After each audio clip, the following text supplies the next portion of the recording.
Welcome to Myth and Moonlight. I'm your guide, Aaron. Join me on this journey into peaceful slumber. Tonight's story is one that has been waiting patiently in the stars for you to discover. Before we begin our descent into rest, I want to share a personal reflection.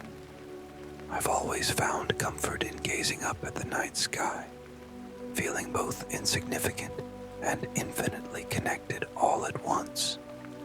There's something about the ancient light that travels vast distances just to grace our eyes that reminds me of the timeless nature of existence. In moments of uncertainty, I find myself looking upward, searching for answers in the same celestial patterns that have guided humans for thousands of years.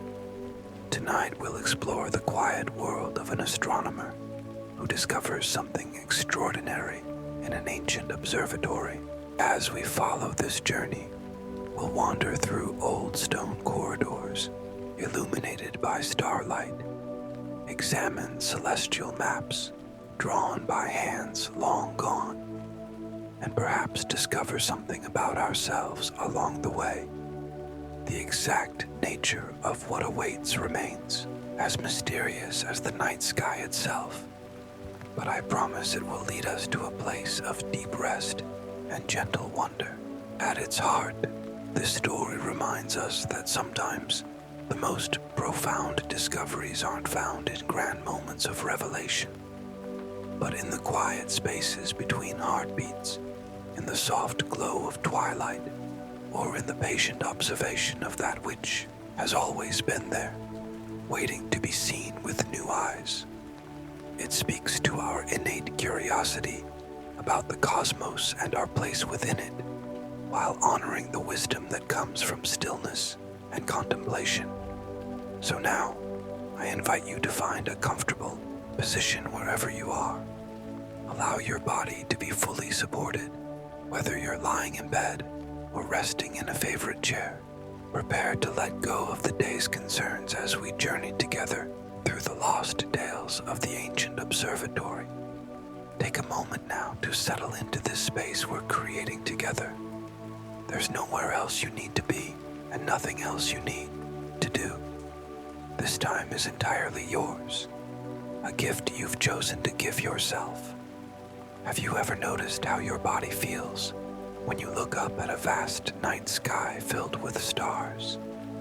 There's often that initial moment of awe that takes your breath away, followed by a profound sense of peace as your perspective shifts.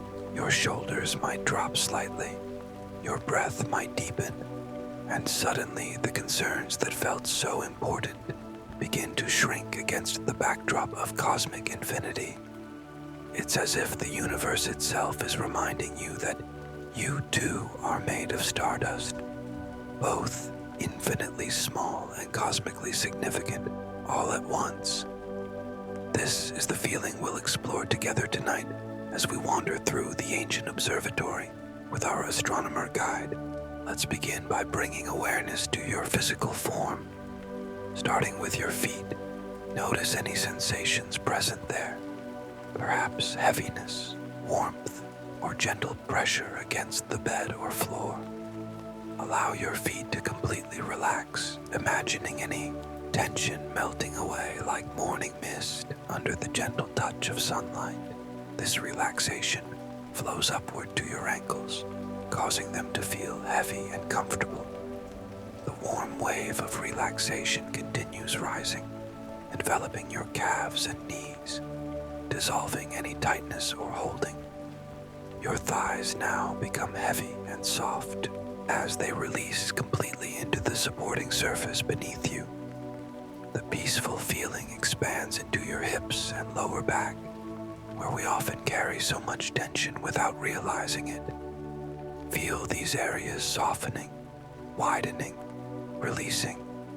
Your abdomen relaxes, allowing your breath to flow more freely and deeply. With each gentle exhale, your body sinks a little more heavily into peaceful rest. The relaxation flows into your chest, encouraging your heartbeat to find a calm, steady rhythm like the dependable movement of stars across the night sky.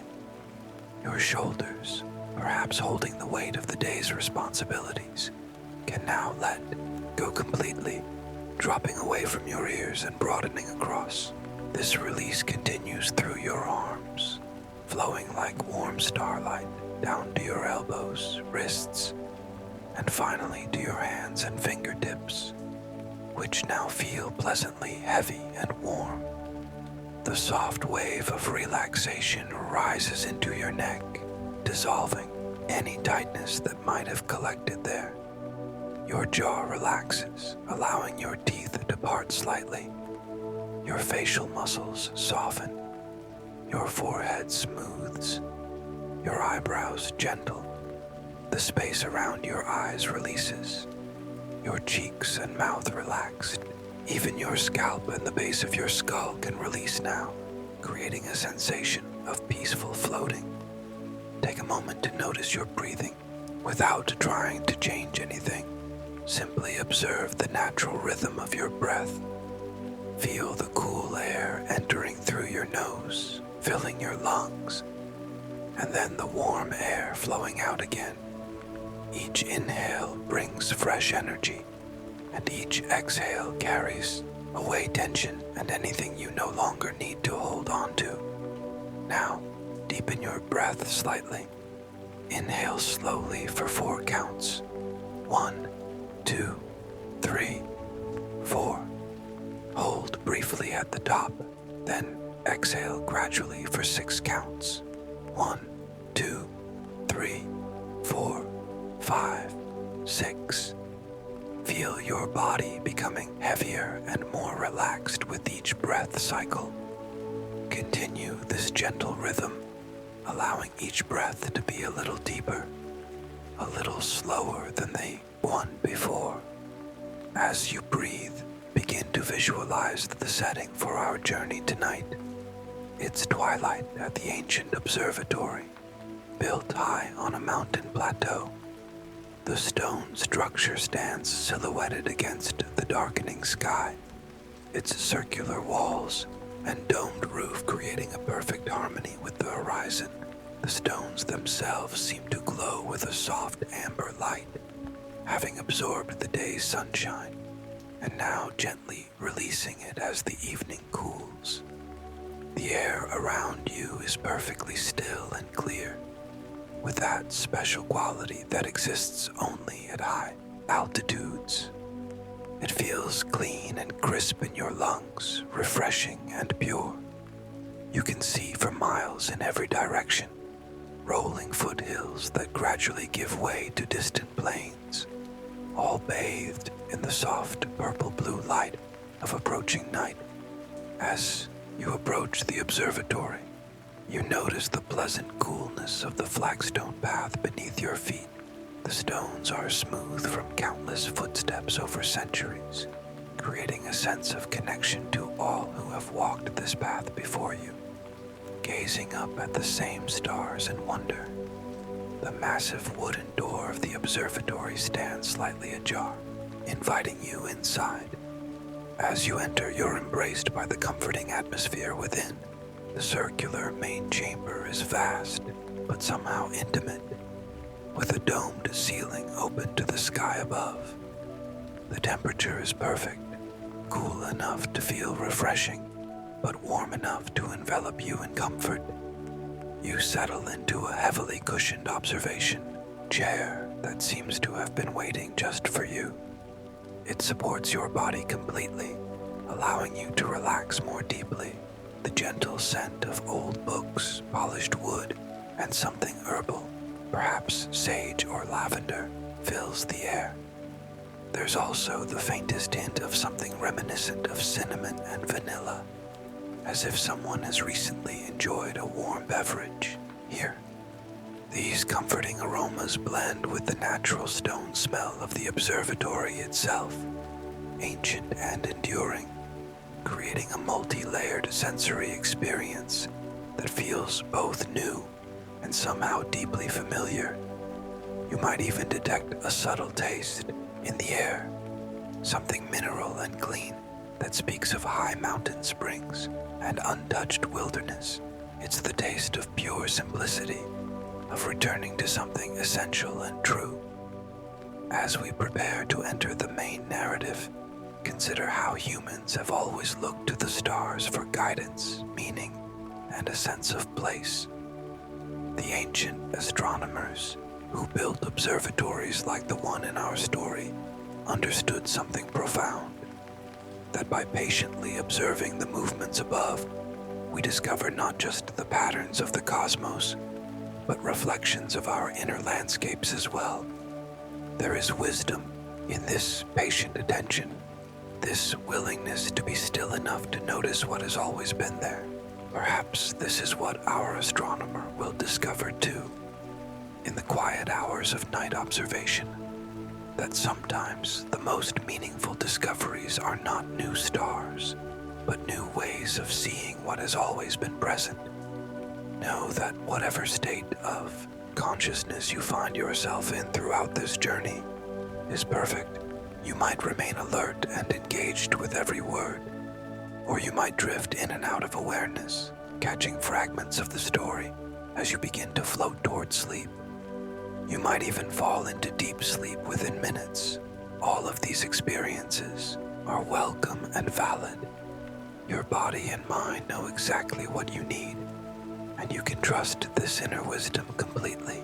Now, as the first stars begin to appear in the observatory's open dome above, let's transition into our story, following the astronomer as he discovers the lost tales written in the ancient observatory and etched across the night sky.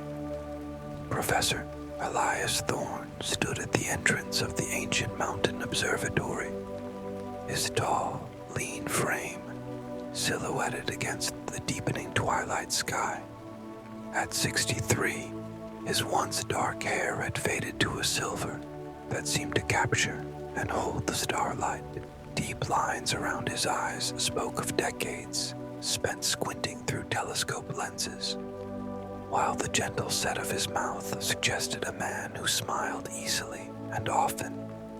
Despite his distinguished career as an astronomer at the university, there was something youthful in his posture, a subtle forward lean, as if perpetually eager to move toward the next discovery. The observatory rose before him, a circular stone structure crowning the mountain plateau, like a monument to human curiosity, built over 800 years ago by a civilization whose name had been lost to time.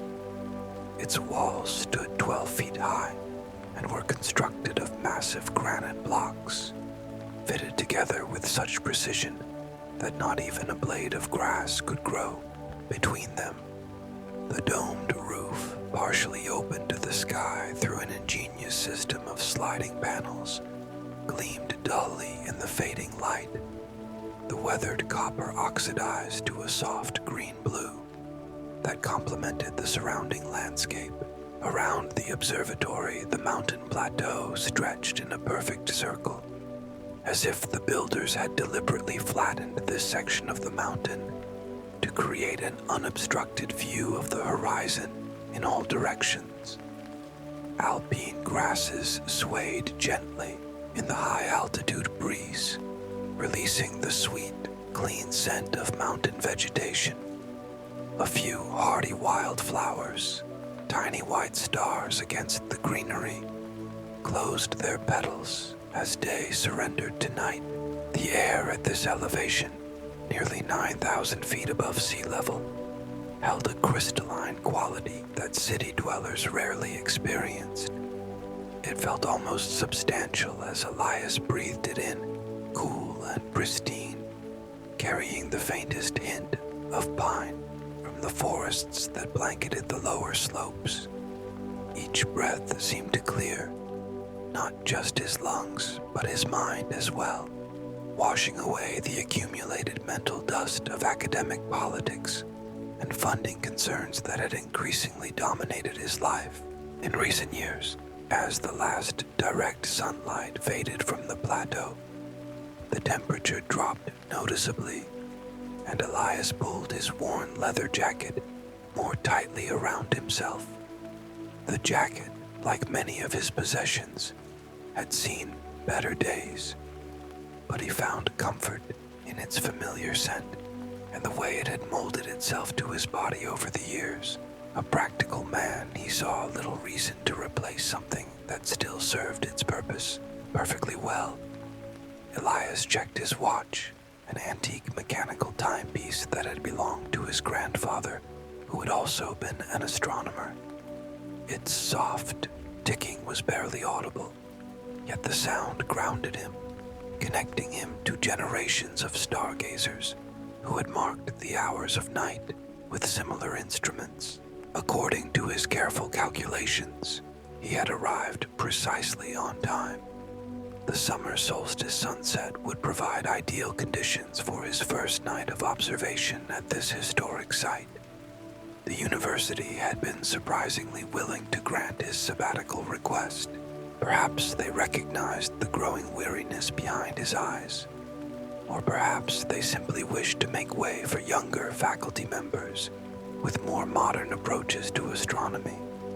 Whatever their reasoning, Elias was grateful for these 6 months of uninterrupted research at the ancient observatory, a place he had dreamed of visiting since he first read about it as a graduate student 35 years ago.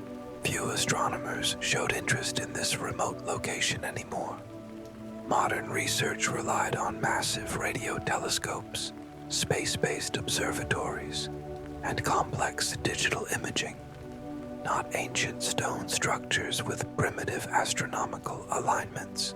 But Elias had always been drawn to the human element of astronomy, the stories people told about the stars, and how those narratives shaped civilizations.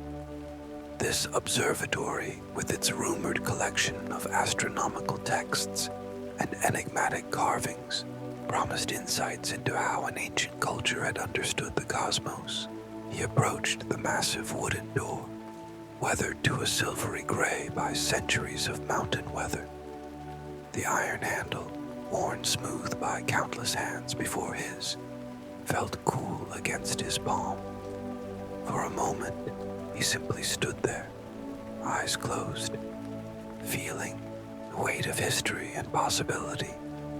Then, with a deep breath that filled his lungs with the thin mountain air, he pushed the door open. The hinges moved silently, evidence of recent maintenance, though the interior remained dim and undisturbed. Elias paused on the threshold, allowing his eyes to adjust to the low light. The circular main chamber spread before him, approximately 40 feet in diameter, with the domed ceiling rising another 30 feet above. Stone pillars positioned at precise intervals supported the dome while creating a series of alcoves around the perimeter. The floor, inlaid with an intricate mosaic depicting celestial bodies in their orbits, gleamed softly in the dying light. At the center stood a large stone platform, approximately 3 feet high and 10 feet in diameter, into which was set a complex arrangement of bronze tracking devices, the heart of the observatory's original function. As Elias stepped fully out inside, closing the door gently behind him, he felt a curious sensation, not quite déjà vu, but something akin to recognition, though he had never before set foot in this place. Something about it felt familiar, as if perhaps he had visited it in dreams. The thought brought a small smile to his lips. His colleagues would tease him mercilessly for such fanciful thinking. He set his heavy backpack down on a simple wooden bench near the entrance. The pack contained his most essential tools: a digital camera with various lenses, a notebook and several pens, a tablet computer loaded with reference materials, a powerful flashlight, and various other items he might need during his extended stay. The caretaker had assured him that the small living quarters adjacent to the main chamber were fully stocked with provisions and basic amenities. As twilight deepened outside, subtle lighting activated automatically around the perimeter of the room. Soft amber illumination that provided visibility without compromising night vision. Another modern addition, Elias noted, though tastefully implemented to maintain the observatory's historical integrity. He moved slowly around the chamber, trailing his fingertips lightly over the ancient stone walls. The surface was cool and slightly textured, revealing chisel marks that had remained visible for centuries. Here and there, astronomical symbols were carved into the stone, some recognizable, others mysterious. Elias paused at each one, studying it carefully, occasionally referencing images on his tablet. The silence in the observatory was profound, broken only by his soft footsteps and the occasional whisper of wind around the dome. There was a quality to the quiet that felt almost reverential, as if the space itself were holding its breath in anticipation. Elias found himself moving more carefully, reluctant to disturb the tranquility that had accumulated here over centuries. As full darkness settled outside, stars began to appear through the open section of the dome, their light gradually intensifying against the deepening black of the night sky. Elias stood beneath the opening, head tilted back, allowing the starlight to wash over him.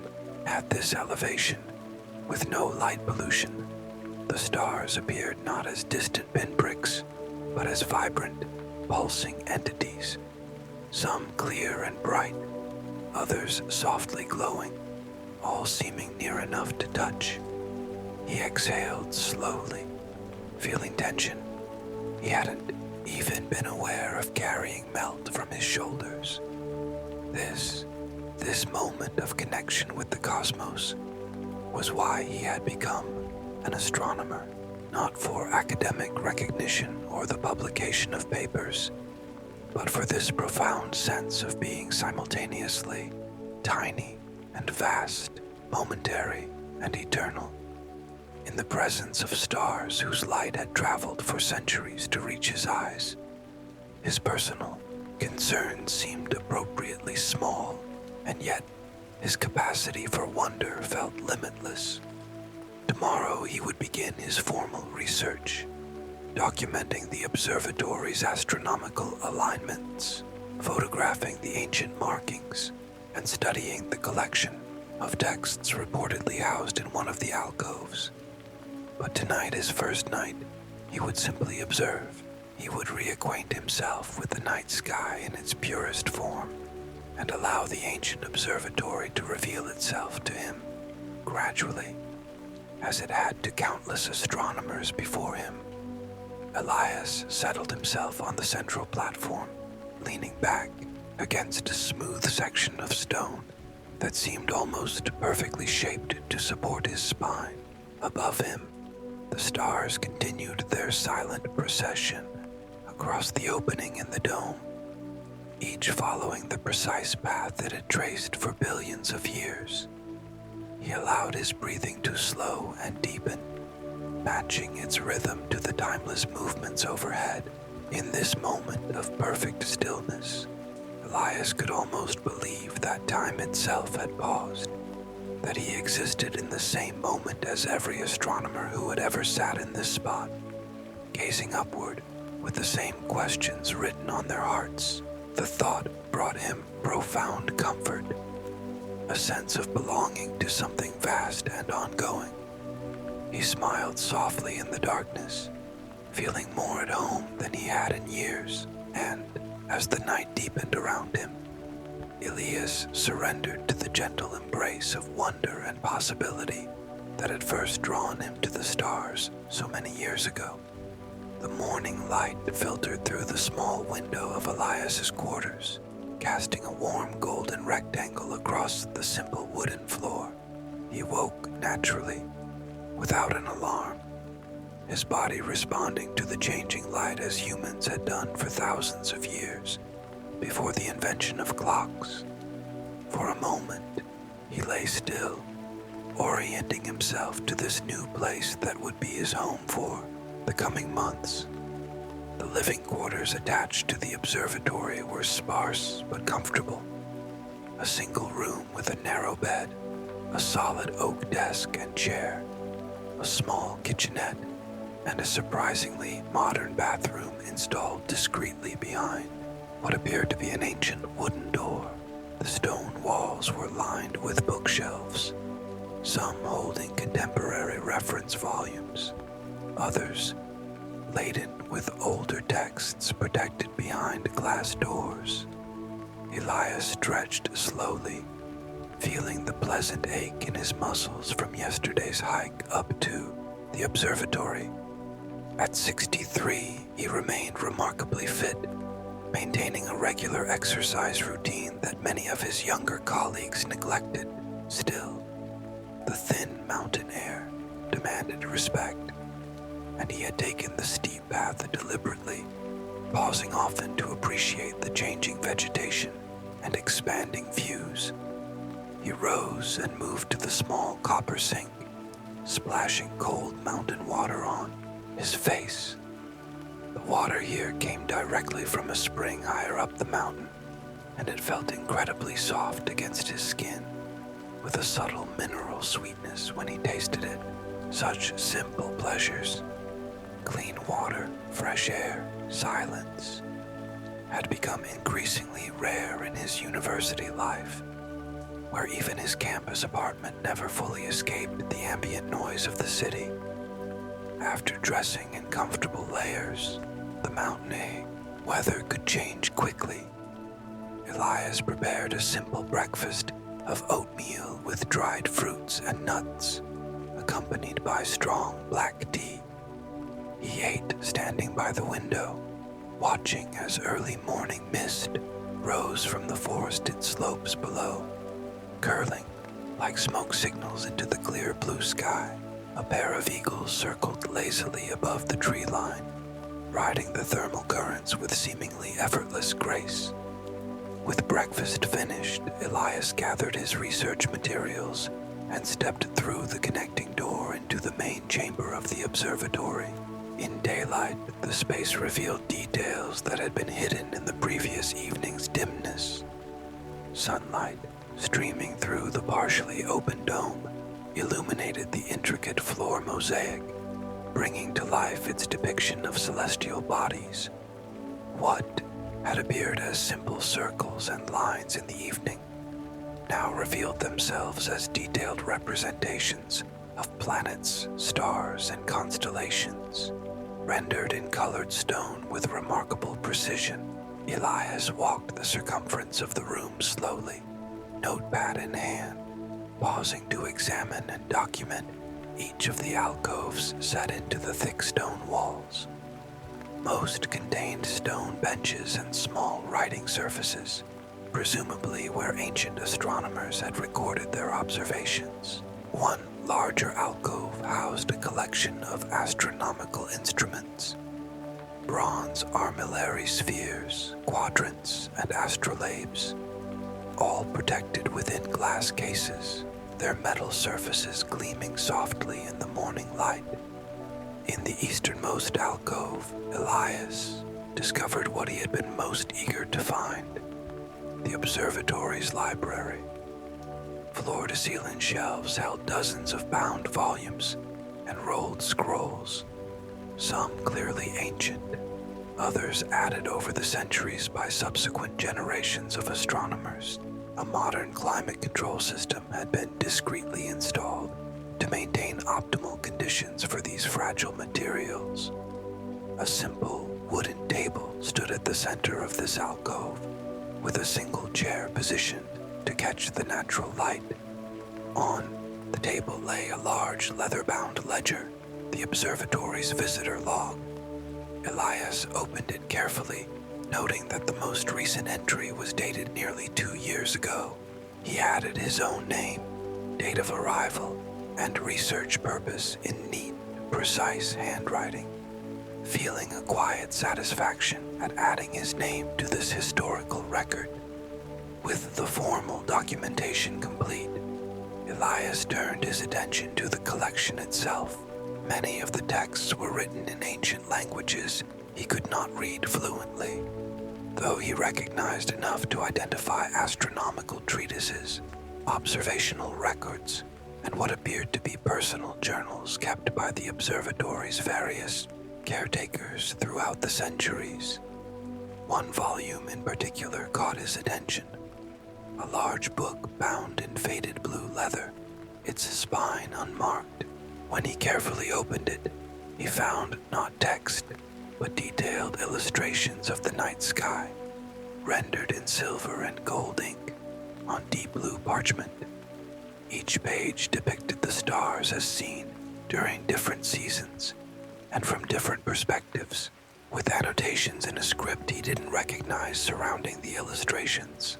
The craftsmanship was extraordinary, the artist having captured not just the positions of the stars, but something of their character, their varying brilliance, their subtle coloration, the quality of light each one cast. Elias lost track of time as he carefully photographed selected pages, making notes about the constellations depicted and how they compared to modern star charts. The morning passed in peaceful concentration, the silence broken only by the occasional call of birds outside and the soft scratch of his pencil on paper. At midday, he reluctantly closed the book and returned to his quarters for a light lunch. Cheese, bread, and fresh fruit, all provided by the caretaker who maintained the observatory between visiting researchers. As he ate, Elias reviewed his morning's notes, already forming hypotheses about how this ancient culture had mapped the heavens and what significance they had assigned to particular celestial alignments. After lunch, he ventured outside, walking the perimeter of the plateau to better understand the observatory's positioning. The day had warmed considerably, the summer sun intense at this altitude. Though the air remained pleasantly cool, the panoramic view was breathtaking, mountains extending in all directions, their lower slopes thick with dark green forests, their peaks still bearing patches of snow despite the summer season.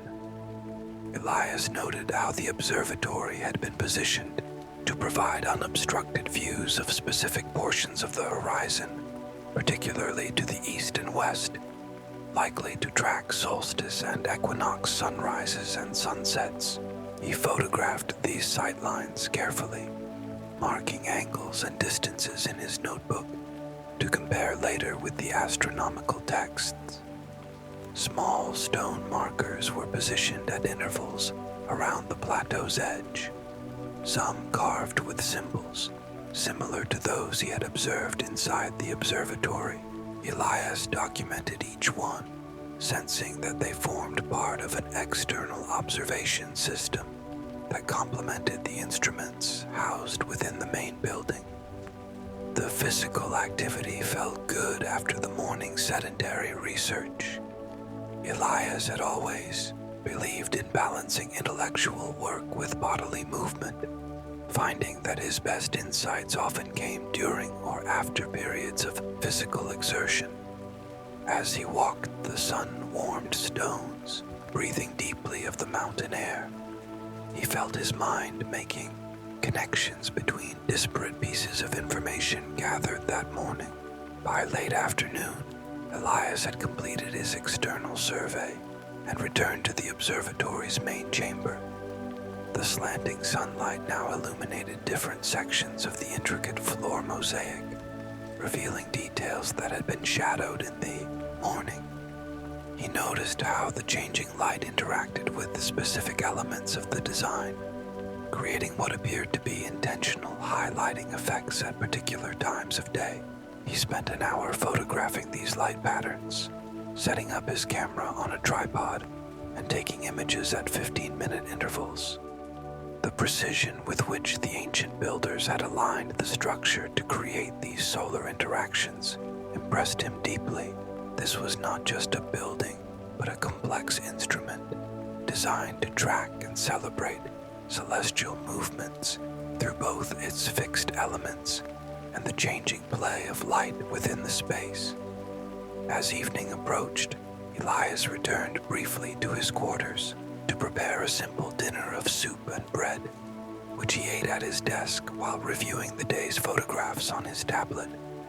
The images of the illuminated star charts were particularly striking, the metallic inks capturing and reflecting light in ways that his camera struggled to fully reproduce. With dinner finished, Elias prepared for his first full night of observation. He arranged his notebook, red-filtered flashlight to preserve night vision, and star charts on the central platform. He also brought a thermos of hot tea and an extra layer of clothing. Nights at this elevation could be surprisingly cold, even in summer. As twilight deepened into dusk, Elias opened the dome fully, using the ancient hand-cranked mechanism that had been maintained and preserved through the centuries. The massive copper panels slid smoothly along well-oiled tracks, gradually revealing the darkening sky in its entirety. The engineering was impressive, perfectly balanced weights and counterweights, allowing a single person to move the heavy segments with minimal effort. With the dome open, Elias settled onto the central platform, leaning back against the smooth stone rest that he had discovered fit his spine so perfectly. Above him, the first stars appeared. Initially just the brightest few, then dozens, hundreds, and finally thousands as full darkness embraced the mountain. The Milky Way emerged as a luminous river across the sky, so bright and detailed at this elevation that Elias could distinguish its complex structure. The dark dust lanes, the clustered star regions, the subtle variations in brightness that hinted at its spiral arms extending far beyond human sight. He breathed deeply, feeling a profound sense of homecoming in this reunion with the unfiltered night sky. For the first hour, Elias simply observed, reacquainting himself with constellations and asterisms, noting the positions of planets, watching for satellites and meteors. He allowed himself to experience the sky as the ancient astronomers would have without modern instruments, relying solely on the naked eye and accumulated knowledge passed through generations. Later, he would use his digital camera to capture specific phenomena.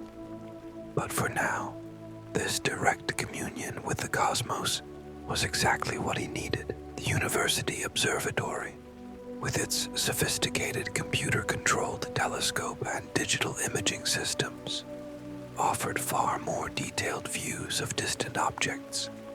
But something essential was lost in that mediated experience: the direct connection between observer and observed, the embodied experience of standing beneath the vast ocean of stars. As the night deepened, Elias felt a subtle shift in his awareness. The boundary between self and cosmos seemed to soften, his consciousness expanding to include the great, wheeling vault above.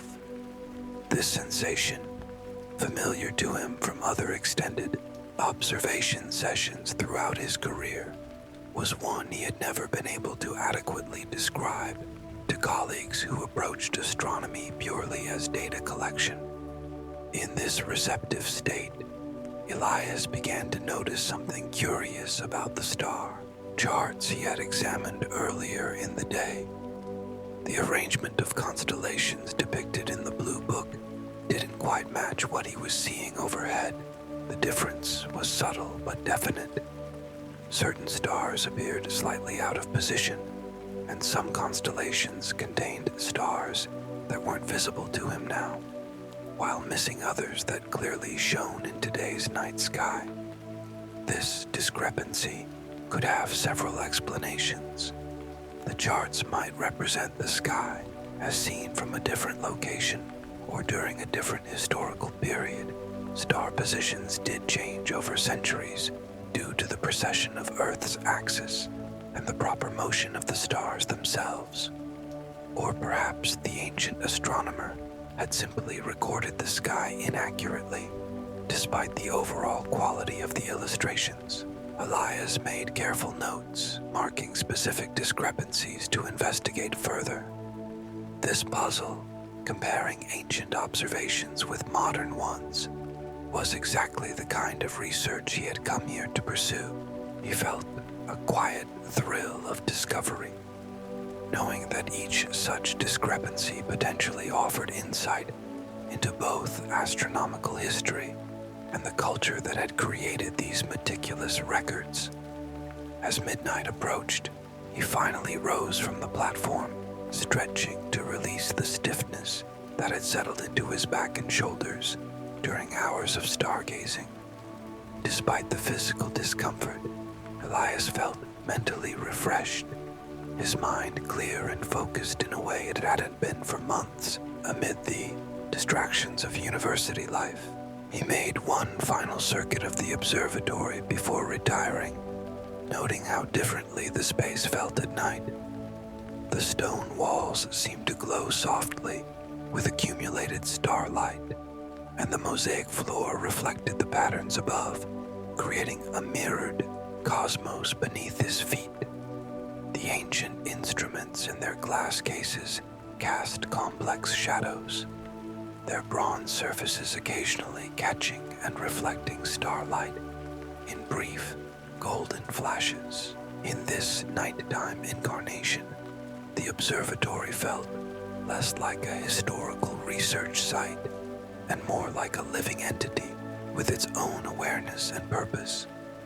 Elias smiled at the fanciful thought, another observation he would keep to himself rather than include in his formal research notes.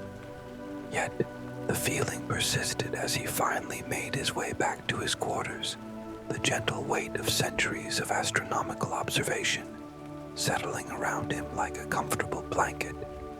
As he prepared for sleep, Elias felt deeply content with his first full day at the observatory. He had established a productive routine, made his initial surveys of the site and its resources, and reconnected with the direct experience of the night sky that had first drawn him to astronomy. And he had identified his first research question: the nature and meaning of the discrepancies between the ancient star charts and the current celestial configuration. Tomorrow would bring more systematic investigation. But for now, Elias settled into his narrow bed with a satisfied sigh. Through the small window, he could see a patch of star-filled sky, the familiar patterns watching over him as he drifted towards sleep, his mind still half-filled with celestial light. The pattern of days established itself naturally as Elias settled into life at the ancient observatory. Mornings were devoted to studying the collection of texts, particularly the blue book of star charts that had so captured his interest. Afternoons typically involved documenting the physical structure of the observatory itself, measuring alignments, photographing architectural details, and exploring the sophisticated system of astronomical markers positioned around the plateau. Evenings and nights were reserved for direct observation of the sky, comparing what he saw with both modern star charts and the ancient recordings he was studying. On the morning of his 5th day, Elias returned to the blue book, carefully turning its heavy parchment pages with gloved hands. He had been methodically working through it, page by page, creating digital images and notes for each illustration. Today, he reached what appeared to be the central section of the book, where 4 consecutive pages depicted the same region of sky during different phases of the year. What struck him immediately was the prominence given to a particular star, represented as larger and more luminous than those surrounding it in all 4 seasonal depictions. The star was positioned in what modern astronomers would identify as the constellation Cygnus, the swan, near where its neck meets its body. Elias frowned slightly, comparing the illustration to the modern star chart open on his tablet. The location indicated should hold a relatively modest star, certainly not one that would merit such emphasis in the ancient recording. He double-checked his identification of the constellation, confirming that he was indeed looking at the correct region of sky. The discrepancy was puzzling, far more significant than the minor positional differences he had previously noted. Setting aside the book momentarily, Elias consulted several reference works he had brought with him, searching for any mention of a historically prominent star in Cygnus that might have dimmed or disappeared over the centuries. He found nothing that matched the position indicated in the blue book. His curiosity thoroughly engaged, Elias returned to the illustration, examining it more closely. The prominent star was not only depicted as larger and brighter, but was surrounded by a series of concentric circles, rendered in gold ink that had tarnished to a warm brown over the centuries. Small symbols filled the spaces between these circles, forming what appeared to be text in the same unknown script he had observed throughout the book. Elias photographed this section at maximum resolution, then used his tablet to enhance and enlarge the image. The symbols became clearer, though their meaning remained elusive. They reminded him somewhat of ancient Greek, with elements that suggested Persian influence as well, but they matched no single historical writing system he could identify. His focus was so complete that he startled slightly when a beam of sunlight suddenly illuminated the very page he was studying.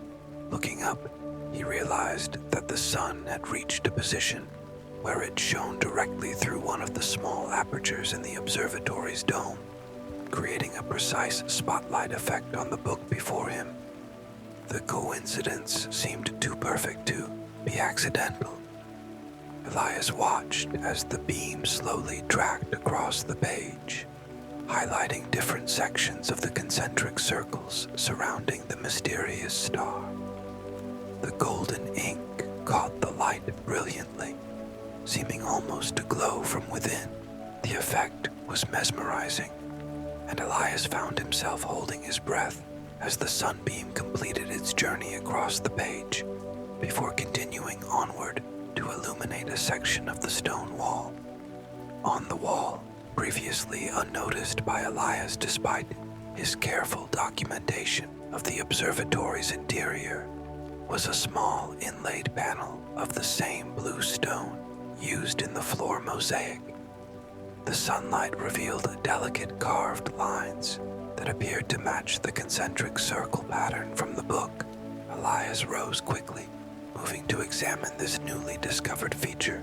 The carving was subtle, visible primarily when struck by direct light at a particular angle, which explained why he hadn't noticed it during his initial survey of the chamber.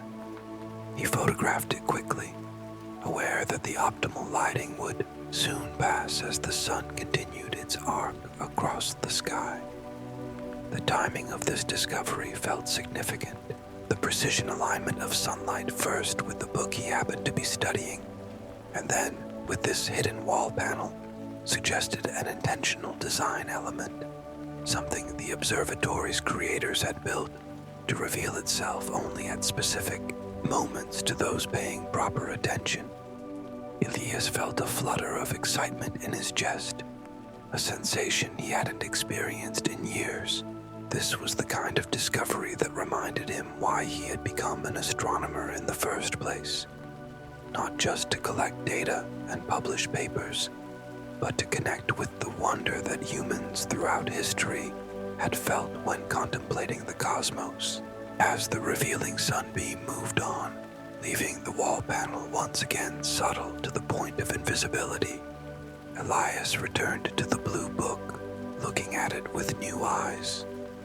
If the observatory itself contained hidden features designed to be revealed only through precise astronomical alignments, might the book also contain more than was immediately apparent? He carefully examined the binding, the edges of pages, the materials used, looking for any hint of concealed information or unusual construction. The book appeared conventionally made, though with exceptionally high-quality materials and craftsmanship. However, when he gently fanned the pages near the section he had been studying, he noticed something odd. 2 pages that seemed slightly thicker than the others, as if they might be adhered together. Setting aside his gloves momentarily to gain better tactile sensitivity, Elias carefully felt along the edges of these pages. They were indeed joined, but so skillfully that the connection was nearly invisible to the eye. Only the slight difference in thickness and flexibility revealed their composite nature. Elias hesitated, aware of the potential conservation issues involved in separating pages that had been intentionally sealed. As a visiting researcher, he had been granted permission to handle but not alter any of the observatory's historical materials. Yet this potential hidden content might be crucial to understanding the significance of the prominently depicted star and the matching wall carving. After careful consideration, Elias decided to document the joined pages thoroughly in their current state, then consult with the observatory's administrative board before attempting any intervention. He photographed the pages from multiple angles, noting the precise location of the join and the relationship to the surrounding content. As he worked, Elias found his mind continually returning to the mysteriously emphasized star. What was its significance to the ancient astronomers? Why depict it so prominently if it wasn't visually dominant in the actual night sky? The questions tugged at his attention like a persistent child, demanding recognition. When midday arrived, Elias found he had no appetite for lunch, his mind too engaged with the morning's discoveries. Instead, he took his notebook outside, settling on a sun-warmed stone bench positioned near the observatory's entrance. The fresh air and change of perspective might help him think more clearly about the puzzling elements he had encountered. The plateau was peaceful in the noon sunlight, alpine wildflowers nodding gently in the slight breeze. From this vantage point, Elias could see for miles across mountain ranges that seemed to extend forever, their distant peaks merging with clouds on the horizon. A pair of ravens circled overhead, their occasional calls the only sound breaking the profound silence. Elias allowed his thoughts to wander, considering various possible explanations for the prominent star depiction. Perhaps it represented not an actual star, but a nova or supernova that had flared brightly and then faded during the observatory's active period. Such an event would certainly merit special recording. Or maybe it indicated a cultural or religious significance assigned to that particular point in the sky, regardless of its actual brightness. As he contemplated these possibilities, idly watching the raven's aerial dance, Elias became aware of a subtle shift in his perception. The vast landscape before him seemed to pulse gently, as if breathing in perfect synchronization with his own breath. The sensation wasn't alarming, but rather deeply peaceful, creating a feeling of connection with the ancient mountains and the sky above. In this receptive state, a new thought surfaced in his mind. What if the prominently depicted star wasn't meant to be observed visually at all? What if it represented something that could be detected through other means, perhaps through the observatory's sophisticated architectural alignments? The idea resonated with an almost physical sensation, like a tuning fork vibrating against his sternum. Elias sat up straighter, his breath quickening slightly with excitement. If this was indeed the case, then tonight's observation session would take on new significance. He would need to focus specifically on the Cygnus region, paying careful attention to any unusual phenomena that might not be immediately obvious. The rest of the afternoon passed in a state of heightened anticipation. As Elias prepared for the evening's observation, he reviewed modern astronomical data for the Cygnus region, noting that it did indeed contain several objects of special interest: a prominent X-ray source, a massive stellar nursery, and one of the strongest radio sources in the night sky. None of these would have been directly visible to ancient astronomers, but perhaps they had somehow detected effects or influences from these phenomena. As twilight approached, Elias felt unusually alert and focused. He prepared the central platform with particular care, positioning his notebook, red-filtered light, and reference materials for optimal efficiency. He also brought the blue book from the archive, setting it on a small portable stand where he could refer to it during his observations. The dome opened smoothly to reveal a sky already beginning to fill with stars. The air was exceptionally clear tonight, suggesting outstanding viewing conditions. Elias settled onto the platform, allowing his eyes to adapt gradually to the increasing darkness. As full night descended, the familiar constellations emerged in all their glory. Elias oriented himself, locating Cygnus flying along the bright path of the Milky Way. The constellation was particularly well placed tonight, nearly at zenith, the highest point in the sky directly overhead.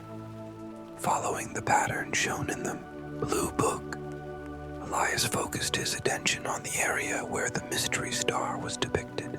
The actual star in that position was visible but undistinguished, just one of countless pinpoints in the dense star fields of the Milky Way. He observed it carefully, looking for any unusual characteristics, variability in brightness, unusual coloration, or surrounding nebulosity, but could detect nothing extraordinary through visual observation alone. After an hour of concentrated attention, Elias allowed himself to relax slightly, expanding his awareness to include the entirety of Cygnus and the surrounding sky regions.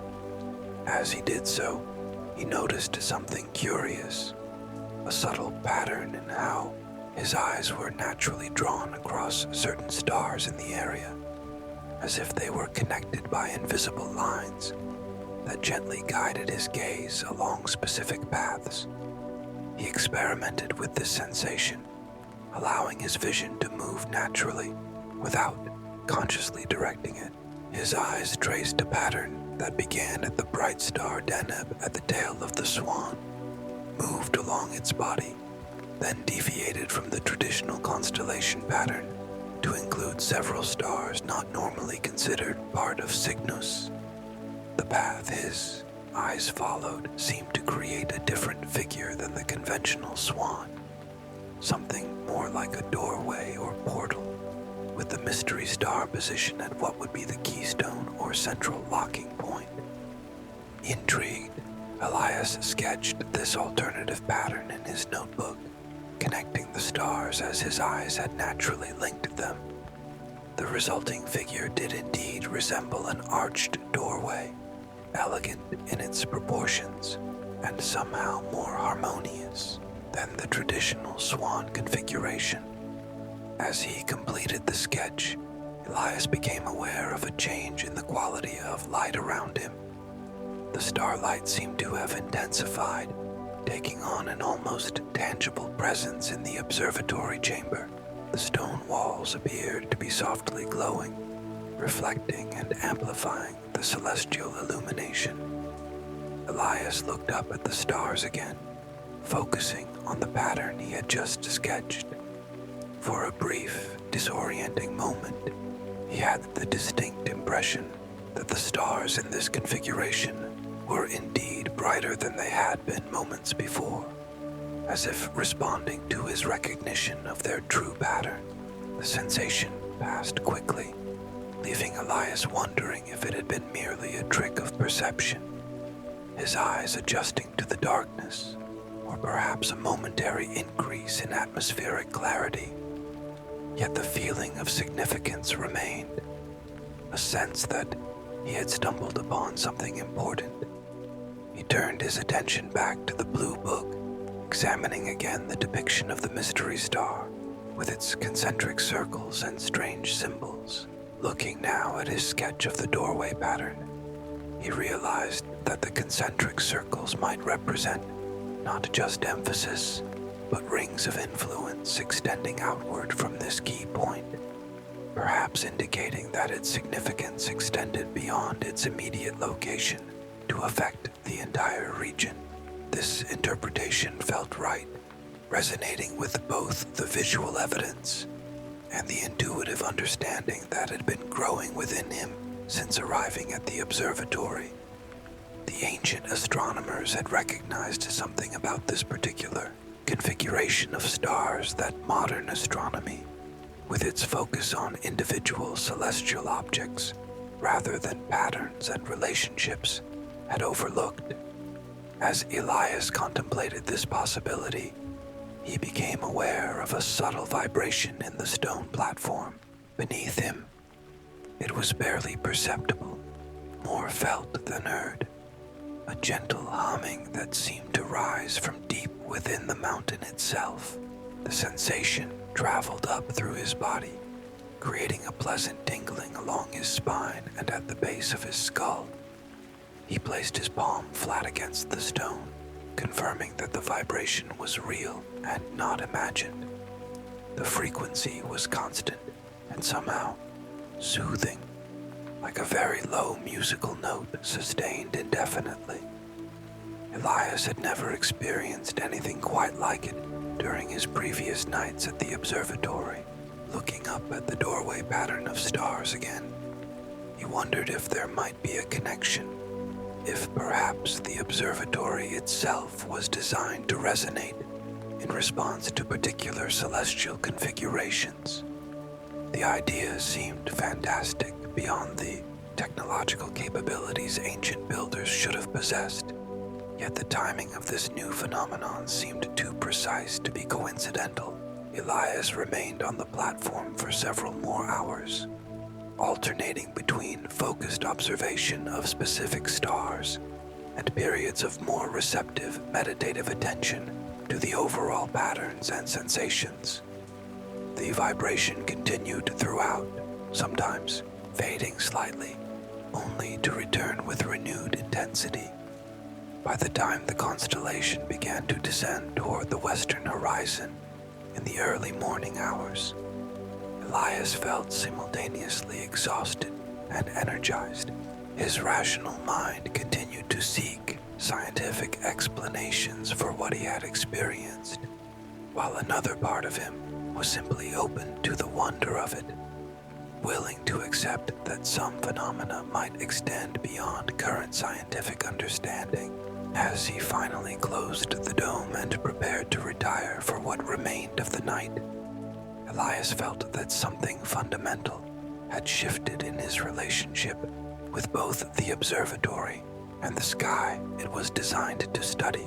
He had come seeking historical and astronomical knowledge, but what he was discovering seemed to extend into realms he had not anticipated, realms where the boundaries between observer and observed, past and present, known and unknown, became beautifully, mysteriously fluid.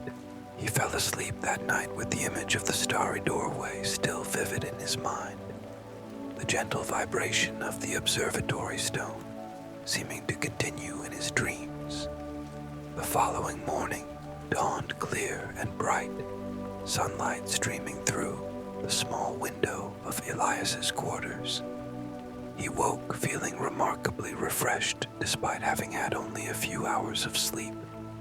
The experiences of the previous night remained vivid in his memory, not fading as dreams typically do, but retaining their clarity and significance.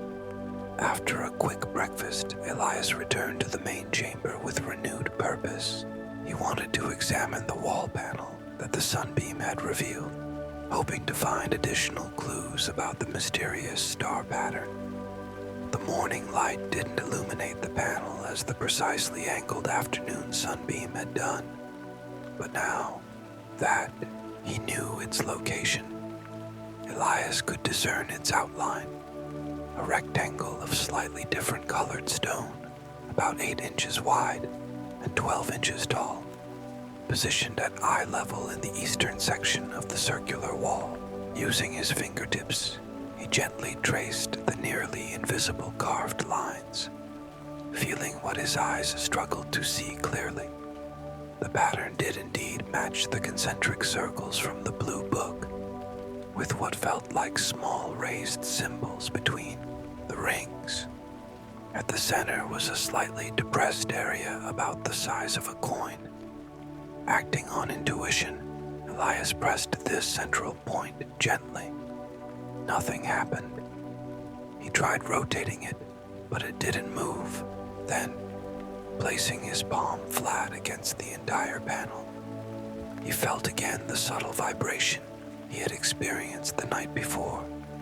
Very faint now, but definitely present, as if the stone itself was quietly humming. This connection between his nighttime experience and the physical structure of the observatory strengthened his conviction that he was following a valid line of inquiry.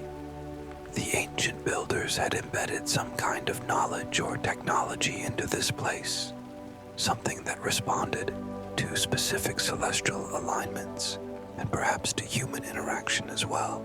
Elias spent the morning documenting the panel in detail, using oblique lighting techniques to make the carved patterns more visible for photography.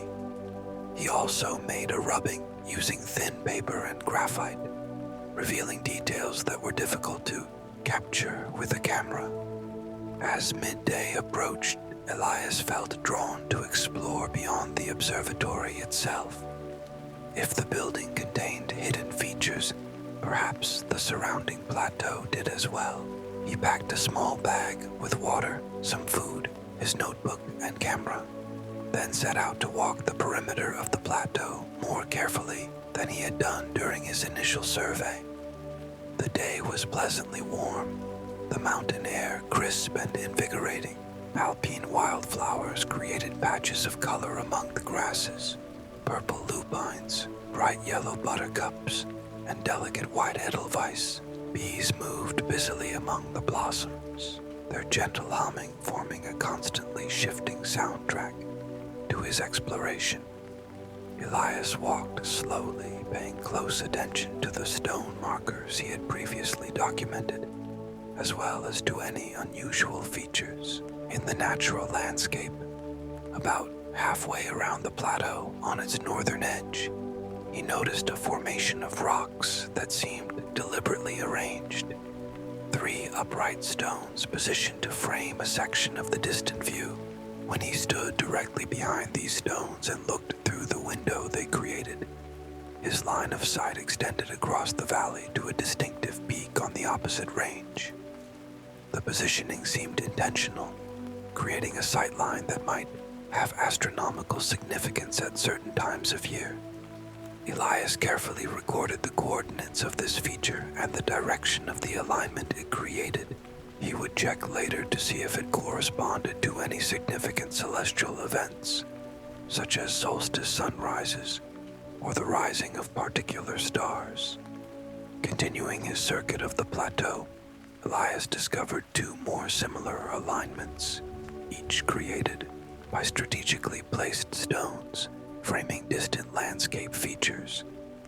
By the time he completed the full perimeter, he had identified a total of 7 such observation points, positioned at irregular intervals that didn't immediately suggest a pattern. Back at the observatory, Elias transferred his findings to a map, marking the position of each stone alignment and the direction it indicated.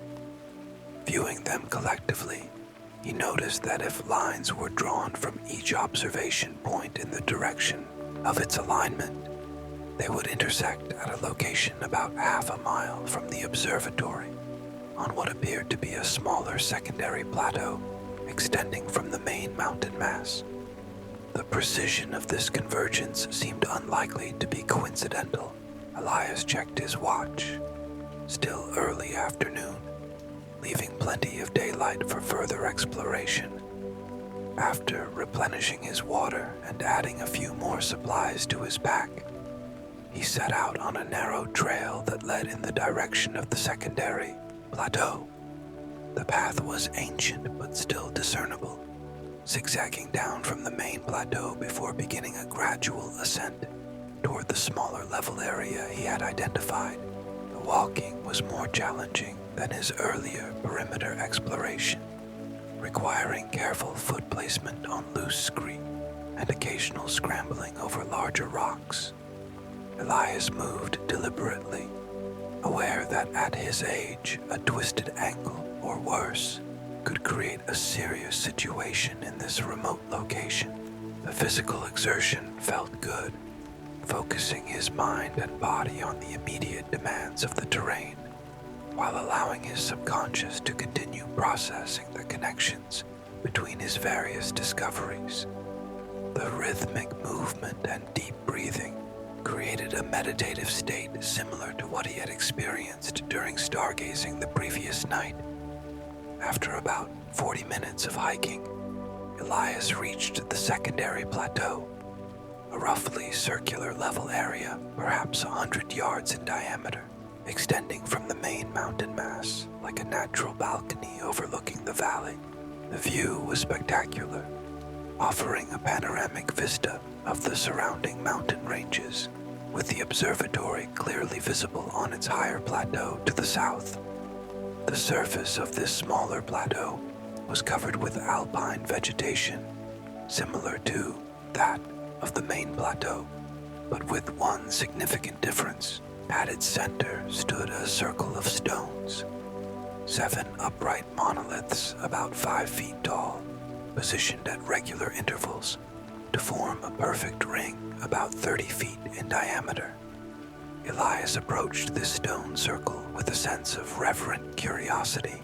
The arrangement was clearly human-made, yet it had a natural quality as well, as if the stones had somehow grown from the mountain itself.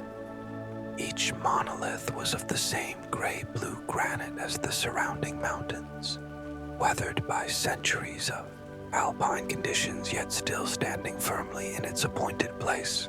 As he entered the circle, Elias noticed that the interior ground was different, not covered with vegetation, but paved with flat stones, fitted together with remarkable precision. At the exact center was a circular stone about 3 feet in diameter, slightly raised above the surrounding pavement. The arrangement reminded Elias of the central platform in the observatory, though on a smaller scale. Like its larger counterpart, this central stone seemed designed as an observation point, perhaps for a single person to stand or sit while conducting some kind of astronomical study or ritual. Elias stepped carefully onto this central stone, orienting himself to face the main observatory plateau. From this position, he had a direct line of sight to the domed building, which appeared perfectly framed between 2 distant mountain peaks. The alignment seemed deliberate, suggesting that this stone circle was indeed connected to the observatory's function. As he stood there, taking in the view and contemplating the relationship between the 2 sites, Elias became aware of a familiar sensation, the subtle vibration he had felt in the observatory, now present in this central stone as well. It was faint but unmistakable, a gentle humming that traveled up through the soles of his feet and resonated in his body. The connection was confirmed. This stone circle was part of the same system as the observatory, both locations apparently designed to detect or respond to some kind of energy or information that modern science didn't fully recognize. Elias found himself both intellectually fascinated and emotionally moved by this realization. He was touching something ancient yet still active, a technology or knowledge that bridged centuries. Closing his eyes, Elias allowed himself to fully experience the vibration, letting it flow through his body without analysis or interpretation. Time seemed to slow and expand around him, the late afternoon sunlight warming his face as the stone sang its subtle song through his feet and legs. His breathing naturally deepened and slowed, synchronizing with the rhythm of the vibration. In this receptive state, Elias began to perceive something beyond the physical sensation, a kind of knowing that arose not from rational thought, but from direct experience. The stone circle and the observatory were indeed connected, but they were also part of something larger, a network of similar sites extending across the mountains, each positioned to monitor or interact with specific celestial alignments. The image formed in his mind without words, a map of interconnected points spreading across the landscape, each resonating with particular patterns of cosmic energy. The observatory served as a central hub where this information was collected and recorded, the Blue Book with its mysterious star charts being one manifestation of the knowledge gathered through this network. When Elias finally opened his eyes, the quality of light had changed. The sun, now lower in the western sky, casting long shadows from the standing stones across the circle's interior. He had been standing in meditative stillness for longer than he had realized, yet he felt no stiffness or discomfort, only a profound sense of clarity and connection. He spent another hour at the stone circle, carefully documenting its dimensions, the positioning of each monolith, and its relationship to both the surrounding landscape and the night sky that would soon appear above it. He made detailed notes of his subjective experiences as well, though with the awareness that these would not be included in any formal academic report. Some aspects of this discovery seemed to demand a different kind of recording, a more personal, experiential account that honored the subjective as well as the objective elements. As the sun approached the horizon, Elias reluctantly prepared to leave, knowing he should return to the observatory before darkness made the trail difficult to navigate safely. He gathered his belongings and took one last look at the stone circle, now glowing with golden evening light. Something about the sight tugged at him, inviting further exploration, but that would have to wait for another day. The return journey passed quickly, Elias's steps energized by the discoveries he had made and the questions they raised. By the time he reached the main plateau, the first stars were appearing in the eastern sky, heralding another night of celestial observation. Back in his quarters, Elias quickly refreshed himself and prepared a simple dinner, his mind still processing the connections between the observatory, the stone circle, and the mysterious star pattern. After eating, he reviewed his notes and photographs from the day, organizing them into a coherent record of his expanding investigation.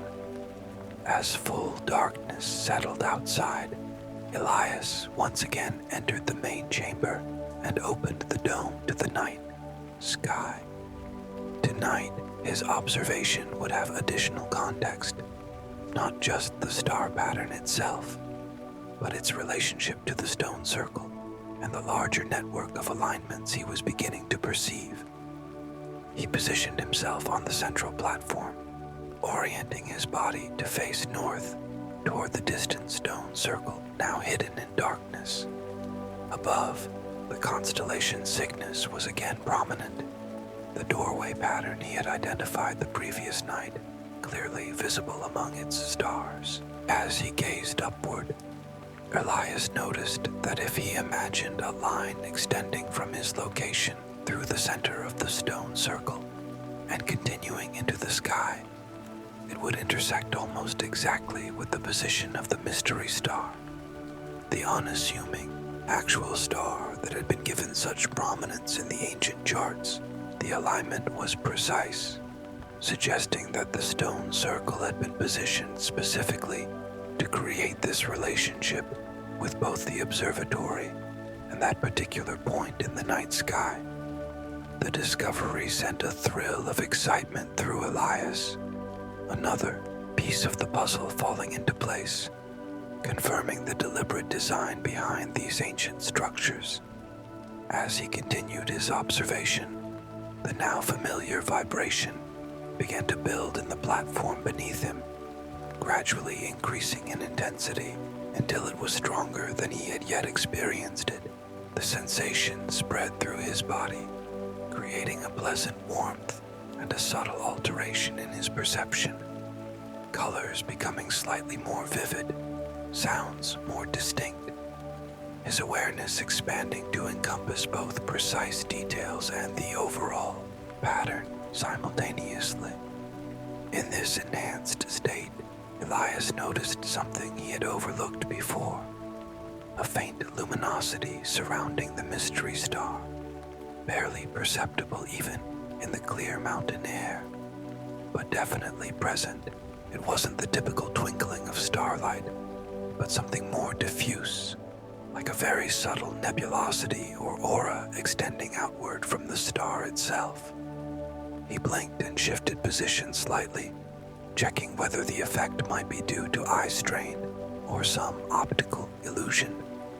But the luminosity remained consistent, visible only when he looked at the star with slightly averted vision, a technique astronomers use to detect faint objects by utilizing the more light-sensitive peripheral areas of the retina. What Elias was seeing didn't match any known astronomical phenomenon in that region of sky. Modern telescopes and imaging systems had mapped Cygnus extensively, and no significant nebulosity had been recorded around this particular star. Yet, he was clearly perceiving something, a visualization of whatever quality had led the ancient astronomers to give this star special prominence in their records. As he continued to observe this subtle phenomenon, Elias became aware of changes in his own body. The vibration had stabilized at a comfortable intensity, creating a sensation of being gently held or supported by the stone platform. His breathing had slowed significantly, each inhalation deep and nourishing, each exhalation releasing tension he hadn't realized he was carrying. His heartbeat, too, had found a new rhythm, slower than normal but steady and strong, pulsing in what felt like synchronization with the vibration from the stone. His limbs felt pleasantly heavy, relaxed, but not lethargic, as if gravity had increased slightly without becoming uncomfortable.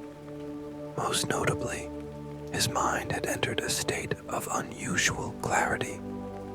Thoughts formed and dissolved with crystalline precision, without the background chatter and recursive loops that typically accompanied even his most focused thinking. It was as if the vibration had harmonized his mental processes, creating an internal coherence that allowed for a different quality of perception and understanding.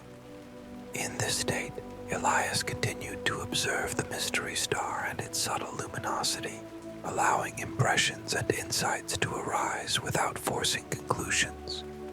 Time passed differently, both slower and faster than normal, moments expanding to contain rich detail, while hours seemed to flow by without the usual markers of duration. When Elias finally checked his watch, he was surprised to find that it was nearly 3 in the morning. He had been in continuous observation for over 6 hours, yet he felt neither tired nor stiff, despite having remained in essentially the same position throughout. As he prepared to close the dome and conclude his session, Elias took one last look at the doorway pattern of stars, now beginning to descend toward the western horizon. The luminosity around the mystery star seemed to pulse once, as if in acknowledgement or farewell, before returning to its subtle, barely perceptible state. Elias smiled, offering a small nod of thanks to the stars, to the ancient builders of this place, to whatever larger intelligence might exist in the cosmic patterns he was beginning to perceive. Then he activated the mechanism to close the dome, watching as the copper panels gradually slid across the opening, temporarily separating him from the direct view of the night sky. But the separation felt less absolute than it might have before this evening's experience. Something of the star pattern remained with him, internalized through hours of attentive observation, and the vibration, though diminished, continued to flow subtly through the stone surfaces of the observatory, maintaining the connection between the human structure and the cosmic forces it was designed to monitor and record.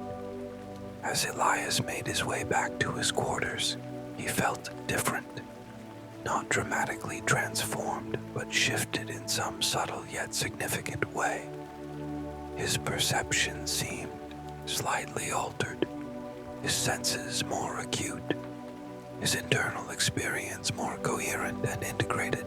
It was as if the extended communion with the mystery star, the vibrating stones, had fine-tuned his entire being, bringing it into better alignment with both earthly and celestial rhythms. He prepared for sleep with the deliberate mindfulness, aware of each movement and sensation, in a way that made even routine actions feel fresh and meaningful. And when he finally lay down, sleep came quickly and deeply, carrying him into dreams filled with the stars and stone circles, ancient knowledge and new discoveries, all flowing together in patterns that felt both mysterious and profoundly familiar. Elias woke the next morning with the first light, feeling unusually refreshed and alert despite the limited hours of sleep. The quality of his rest had been extraordinary, deep and restorative, without the restless periods that had become common. As he aged, he lay still for a few moments, taking inventory of his body and mind, noting the subtle changes that persisted from the previous night's experience. The vibration was still present, though very faint, a gentle background hum that he could perceive when he focused his attention on it. His senses remained heightened, the morning light appearing richer in color and texture, the sounds of early birds outside his window more distinct and melodious. Most noticeably, his thoughts continued to form with unusual clarity, each arising cleanly and resolving completely before the next appeared.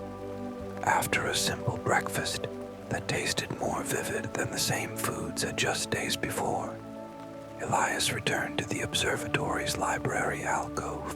He wanted to examine the blue book again, particularly the pages depicting the mystery star, to see if his enhanced perception might reveal details he had previously missed.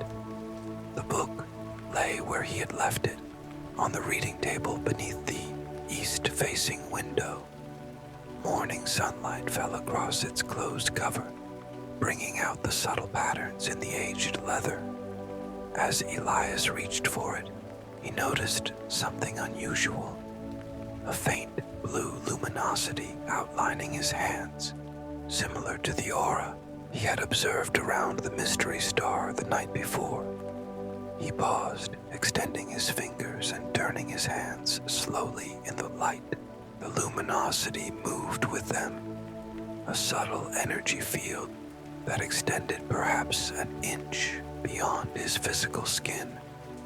It was visible only from certain angles, and easily overlooked if he wasn't paying careful attention. Curious rather than alarmed, Elias experimentally moved his hands near the book. The blue field around his fingers seemed to intensify slightly as they approached the leather cover, as if responding to something emanating from the ancient text. When he finally touched the book, a pleasant warmth flowed up his arms, accompanied by a brief intensification of the vibration he had been feeling since the previous night. The connection between himself, the book, and the observatory was becoming increasingly tangible. Not just an intellectual hypothesis, but a directly experienced reality. Elias opened the cover with reverent care, turning to the section that depicted the mystery star and its concentric circles. The pages seemed different this morning, more vibrant, the silver and gold inks catching the light with unusual brilliance. The symbols inscribed between the concentric circles appeared to stand out from the page, as if they had gained a subtle three-dimensionality overnight. When Elias ran his fingertip lightly across them, he could feel minute variations in the surface that corresponded exactly to the visual patterns. Most striking was the depiction of the star itself. What had appeared as simply a larger, more prominent illustration now seemed to pulse gently with its own inner light, creating the impression that the page contained not just a representation, but some essence of the actual star. The effect was subtle and would likely be invisible to someone not experiencing the enhanced perception that Elias now enjoyed. But to him it was unmistakable. He studied the page for over an hour, making detailed notes about the new perceptions and occasionally checking whether the effects diminished or changed with time. They remained consistent, suggesting that the change was not in the book itself, but in his ability to perceive qualities that had always been present, but previously inaccessible to his ordinary senses. Around mid-morning, Elias felt a distinct pull toward the stone circle he had discovered the day before.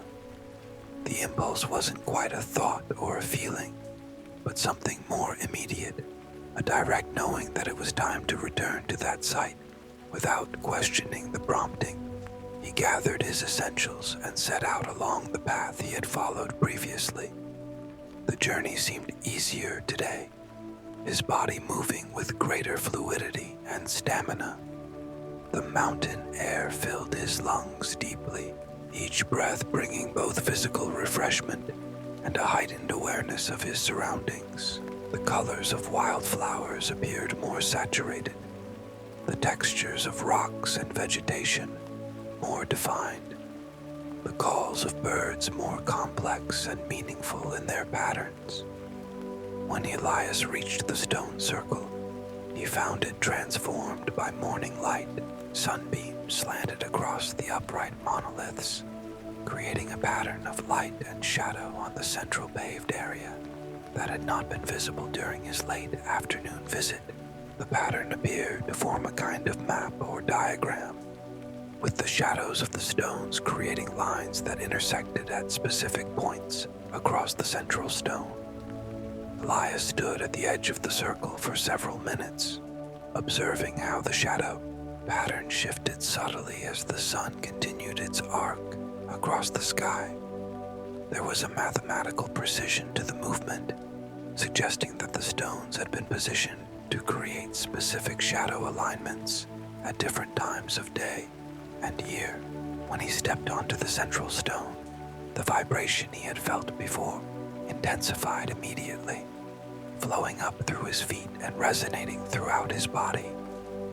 The sensation was stronger than it had been during his previous visit, but completely comfortable. A feeling of energetic support and integration rather than disruption. Standing at the center of the circle, Elias slowly turned in place, observing how the monoliths framed different sections of the surrounding landscape. Each stone seemed to create a specific viewing portal, directing attention to particular mountain, peaks, valleys, or other natural features. The overall effect was of a precisely calibrated instrument designed to relate terrestrial geography to celestial movements through the medium of human observation, acting on intuition rather than conscious decision. Elias closed his eyes and extended his arms outward, palms facing the circle of stones. Immediately, he felt a strengthening of the energy field he had observed around his hands earlier. The blue luminosity, though invisible behind his closed eyelids, could be felt as a tingling warmth extending from his palms and fingertips. As he maintained this posture, a series of images began to form in his mind, not like ordinary visual imagination, but with a clarity and detail that felt more like direct perception. He saw the stone circle as it might have appeared when newly constructed, the monoliths less weathered, the central paved area more distinctly patterned with inlaid stones of different colors. People moved within this vision, figures dressed in simple robes, their faces intent with concentration as they conducted some kind of ceremony or observational practice. They stood in specific positions around the circle, some with arms outstretched, as Elias's were now, others making precise measurements using instruments he didn't recognize.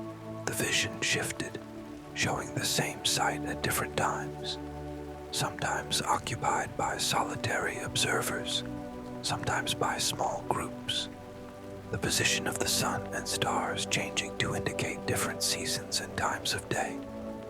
Throughout, there was a sense of purpose and reverence. These ancient people engaged in work they clearly considered both practical and sacred. Then the perspective expanded dramatically, rising high above the stone circle to reveal a pattern that took Elias's breath away. From this elevated viewpoint, he could see that the stone circle was indeed one node in a network that extended across the mountains. Similar circles, some larger and some smaller, were positioned on plateaus and peaks, creating a vast geometric pattern across the landscape. At the center of this network stood the observatory, its domed structure gleaming in the vision as if newly built. Lines of energy, visible as subtle luminous paths, connected all the nodes in the network, flowing into and out of the central observatory in patterns that pulsed and shifted with the celestial movements. The entire system appeared designed to collect, focus, and record a form of energy or information directly from the cosmos, something related to but distinct from the light, radio waves, and other electromagnetic radiation studied by modern astronomy. This energy seemed particularly concentrated in specific star alignments, with the mystery star in Cygnus serving as a primary source or conduit. When Elias finally opened his eyes, the direct vision faded, but a deep understanding remained. The ancient civilization that had built this network had developed a science different from, but complementary to modern astronomy. One focused on subtle energies and their effects on consciousness, rather than on the physical properties of celestial bodies. The Blue Book with its star charts was not simply a record of visual observations, but a mapping of these energetic influences and their patterns. The mystery star was emphasized not because of its visual prominence, but because of its significance in this alternative astronomical system, a significance Elias was now beginning to directly experience through his enhanced perception. He remained at the stone circle for several hours, alternating between active exploration, measuring alignments, documenting shadow patterns, testing different positions within the circle, and periods of receptive awareness, allowing impressions and insights to arise naturally from his interaction with the site. By early afternoon, Elias had filled several pages of his notebook with observations and sketches.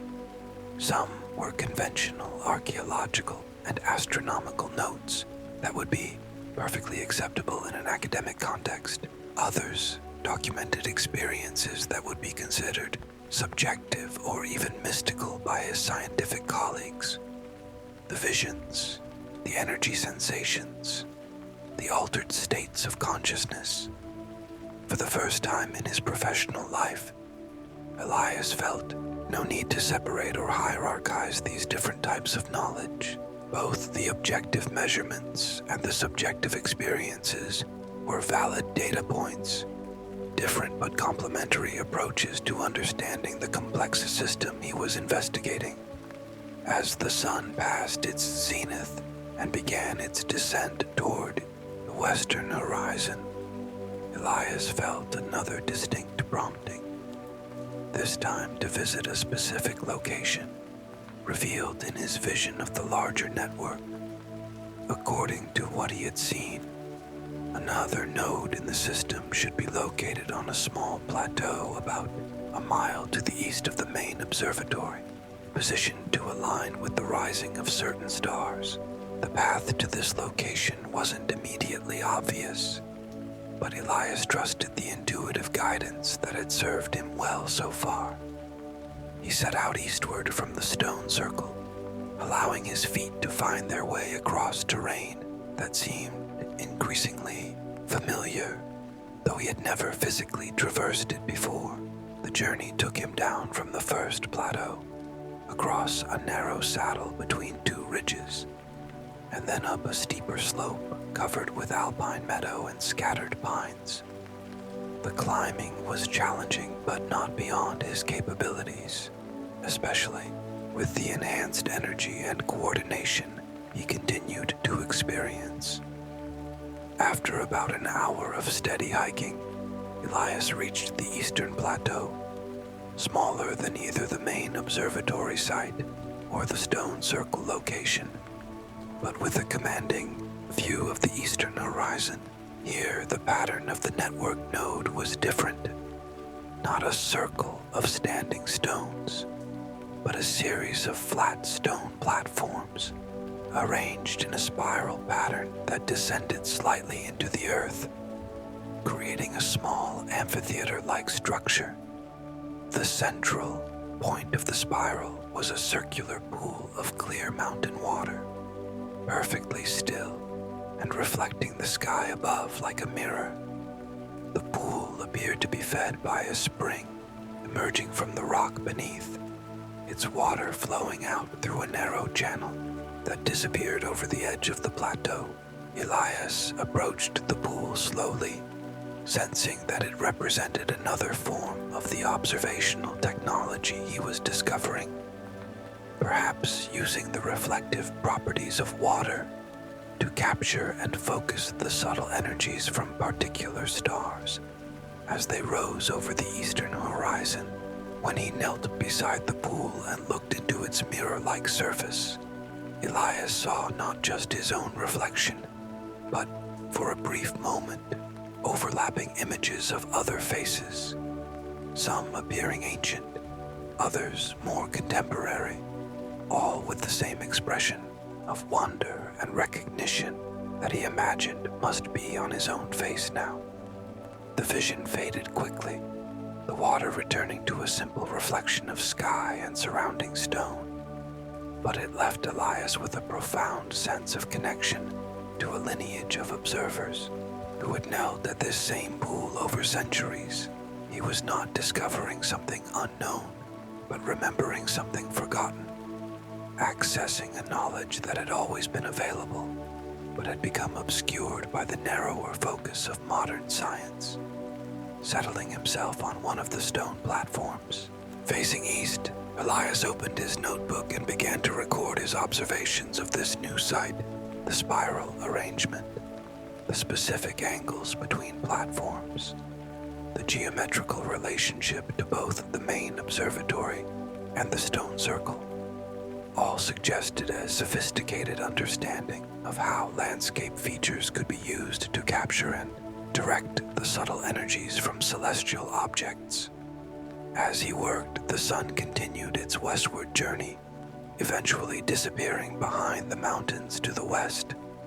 Twilight settled over the plateau, bringing with it a gradual transformation in the quality of light and energy.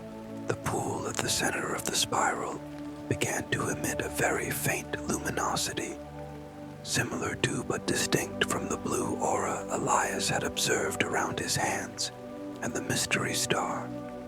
With darkness approaching, Elias knew he should return to the observatory, but he felt reluctant to leave this newly discovered site. There was something compelling about the idea of observing the night sky from this eastern-facing spiral, watching as stars rose over the horizon and were reflected in the central pool. After a moment's consideration, he decided to remain. He had brought sufficient water and food for an extended excursion, and the night was forecast to be clear and relatively warm. The risk seemed minimal compared to the potential for new discoveries. As full darkness descended, the stars appeared with their now familiar brilliance, emerging first as isolated points, and then in their thousands as the last traces of twilight faded from the sky.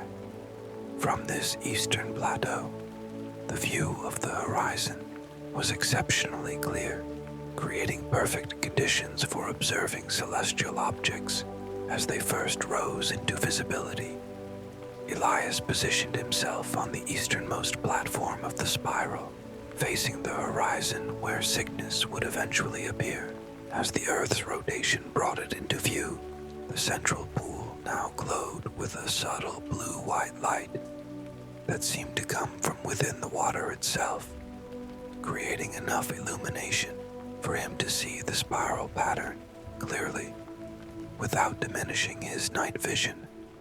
The vibration he had been experiencing intensified again, flowing through the stone platform and into his body with a resonant quality that felt deeply familiar and right. His breathing naturally slowed and deepened, settling into a rhythm that seemed to synchronize with both the vibration and some larger cosmic cycle he could sense but not yet name. As the hours passed, different constellations rose over the eastern horizon, each creating distinctive patterns of reflection in the central pool.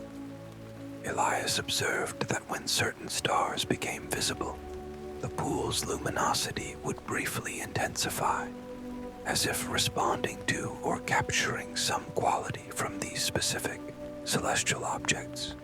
When Cygnus finally began to rise, the effect was dramatic.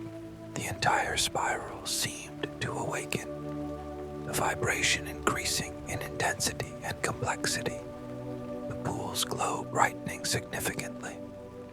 Most striking was the appearance of the mystery star, still visually modest in the actual sky, but producing a reflection in the pool that outshone all others, pulsing with a rhythmic light that matched the vibration flowing through the stone platform.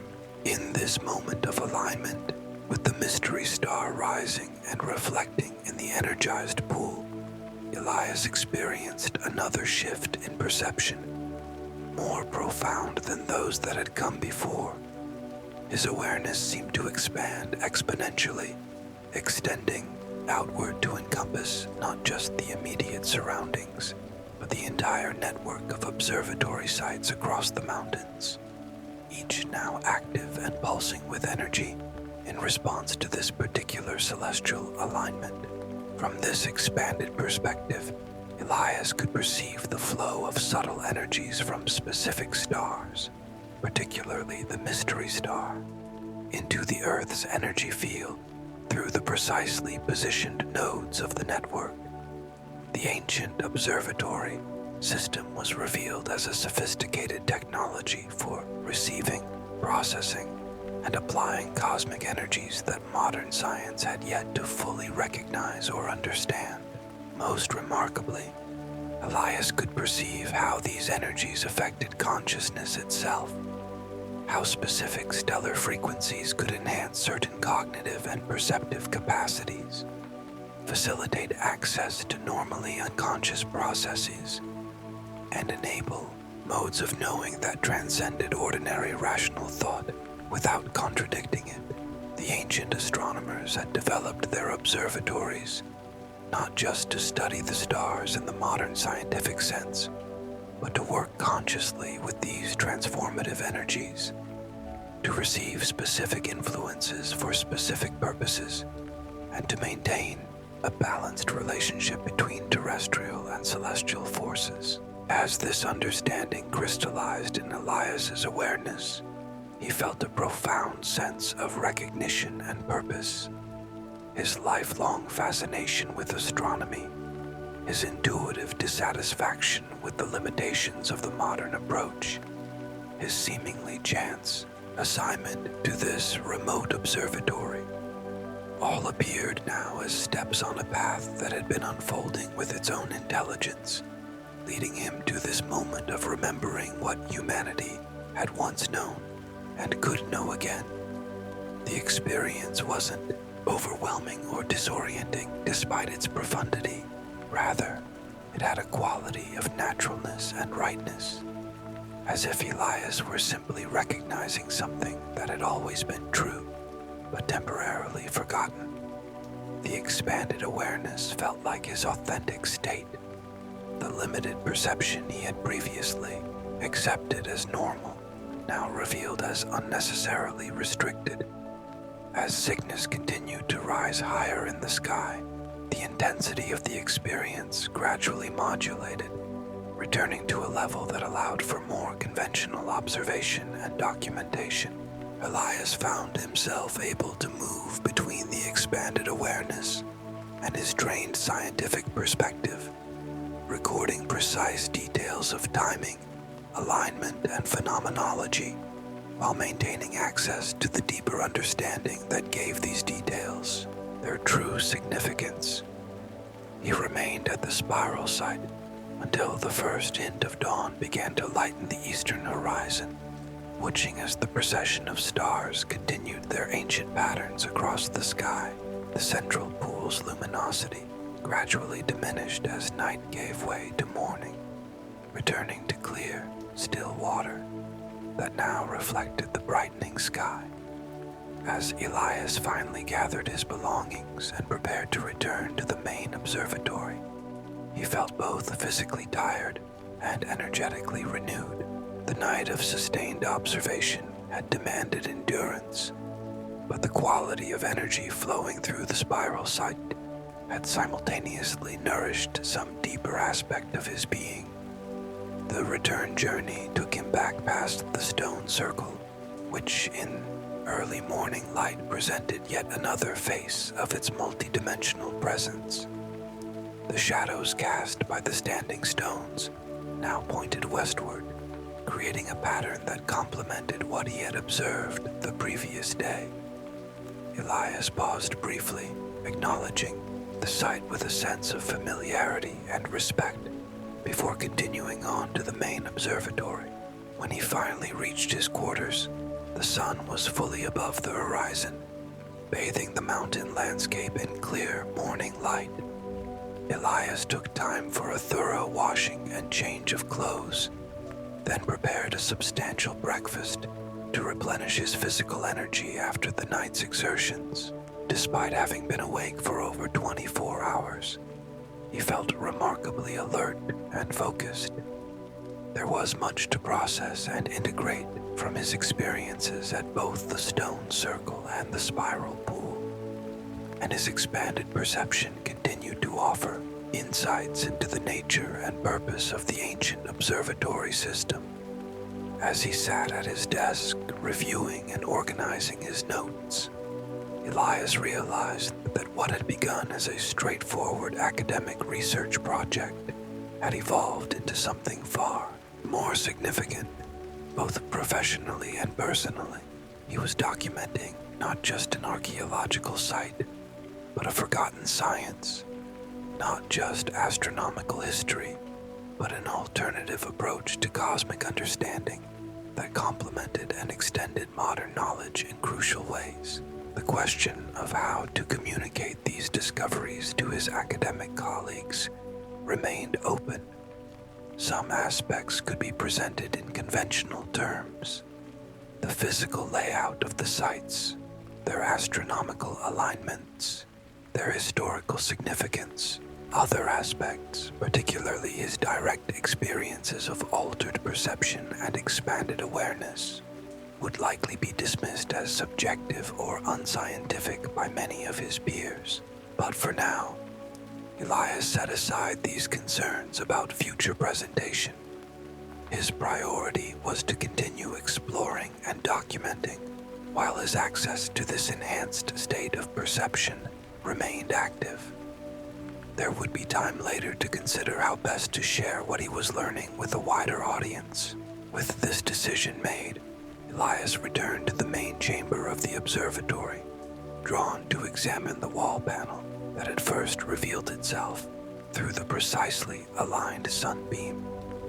In his current state of awareness, he could now perceive the panel clearly without special lighting conditions, its concentric circles and symbols visibly glowing with a subtle energy, similar to what he had observed in the stone circle and spiral pool. Placing his palm against the panel, Elias felt an immediate response, a warm pulsation that matched the rhythm of the vibration flowing through the observatory's stones. The central depression he had noted earlier now seemed to invite more than just pressure. Following intuitive guidance, Elias rotated his palm slightly while maintaining contact with the panel. There was a soft click, and a section of the wall adjacent to the panel slid open a few inches, just enough to reveal an enclosed space beyond. Elias stood motionless for a moment, processing this development. The observatory had just revealed another of its secrets, responding to his touch in a way that suggested recognition or acceptance. With careful movements, he widened the opening and directed the beam of his flashlight into the revealed chamber. What he saw took his breath away. A small room, perhaps 8 feet square, its walls covered entirely with astronomical markings, similar to those in the Blue Book, but far more extensive. At the center stood a pedestal supporting a crystalline object that caught and refracted his flashlight beam in multiple directions, filling the chamber with patterns of colored light. Elias had discovered what appeared to be the observatory's inner sanctum, a space dedicated to the most advanced aspects of the ancient astronomical science. As he stepped across the threshold, the vibration he had been experiencing intensified once more, welcoming him into this sacred space of stellar knowledge and cosmic connection. The hidden chamber was perfectly preserved, sealed against time and the elements until this moment. As Elias's eyes adjusted to the unusual lighting conditions, the mixture of his flashlight beam and the prismatic reflections from the central crystal, he began to discern details of the astronomical markings that covered every surface. The walls were divided into sections, each apparently representing a different region of the sky. The ceiling depicted what he recognized as the northern celestial hemisphere, while the floor contained a corresponding map of the southern sky. Most prominent in both hemispheres was the region containing the mystery star in Cygnus, rendered with extraordinary detail and embellished with the now familiar concentric circles and cryptic symbols. The crystal at the chamber's center stood about 2 feet tall on its stone pedestal, its form not random, but precisely faceted in a geometric pattern Elias didn't immediately recognize. It appeared to be a single piece of clear quartz, but with unusual inclusions that created the colored light effects when illuminated.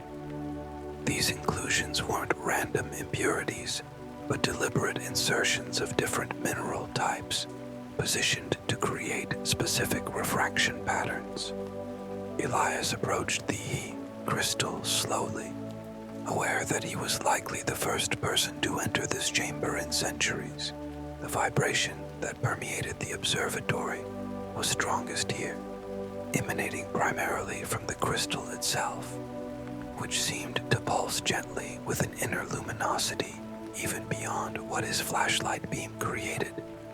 When he circled the pedestal, Elias noticed that the crystal produced different light patterns depending on the angle of observation. From one position, the refracted light created a pattern on the wall that perfectly overlaid the depiction of the mystery star and its concentric circles, enhancing certain symbols while obscuring others. From another angle, a different constellation was similarly highlighted. This suggested that the crystal functioned as a key to reading the astronomical information encoded on the chamber walls, different viewing positions activating different layers of information through the precise interaction of light and symbol. It was an astoundingly sophisticated information storage and retrieval system for a civilization that had existed centuries before the development of modern technology. Elias spent hours in the chamber, methodically documenting each wall section, the ceiling and floor maps, and the varying light patterns produced by the crystal from different observation angles. He photographed everything extensively, though he noticed that some of the more subtle energy effects didn't register well on his digital camera, appearing blurred or underexposed despite being clearly visible to his enhanced perception. The most remarkable feature of the chamber, which became apparent only after extended observation, was how the entire room functioned as a kind of three-dimensional model of the cosmos. The proportional relationships between different wall sections, the precise placement of symbols, the angles between major reference points, all corresponded to actual spatial relationships between celestial objects and regions. Standing at the exact center of the room, with the crystal at eye level before him, Elias experienced a profound shift in perspective. The chamber seemed to expand around him, the astronomical markings transforming from flat representations to a fully immersive star field. It was as if he were suspended in space, the boundaries between physical room and cosmic reality dissolving into a unified field of experience. In this state, Elias could perceive connections and patterns that transcended conventional astronomical categories.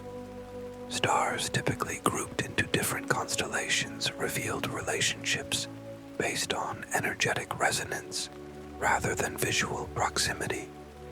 New meta-patterns emerged, linking widely separated regions of the sky into coherent systems that pulsed with shared rhythms and purposes. Most significant was the role of the mystery star, which now appeared as a crucial node in a vast network of stellar relationships, a key transmission point for particular frequencies of cosmic energy that directly affected Earth and human consciousness. The ancient astronomers had recognized this star's importance, not because of its visual brightness, but because of its functional significance in this subtle energy system. The experience was not hallucinatory or dreamlike, but had a quality of heightened reality, as if Elias were perceiving a more complete version of the cosmos than ordinary human senses could detect. The mathematical precision of the relationships he observed convinced him that this was not mere subjective imagination, but access to objectively real aspects of cosmic organization that modern astronomy had yet to fully recognize. When the immersive experience gradually faded, returning Elias to normal perception of the physical chamber, he found himself seated cross-legged on the floor, though he had no memory of taking that position.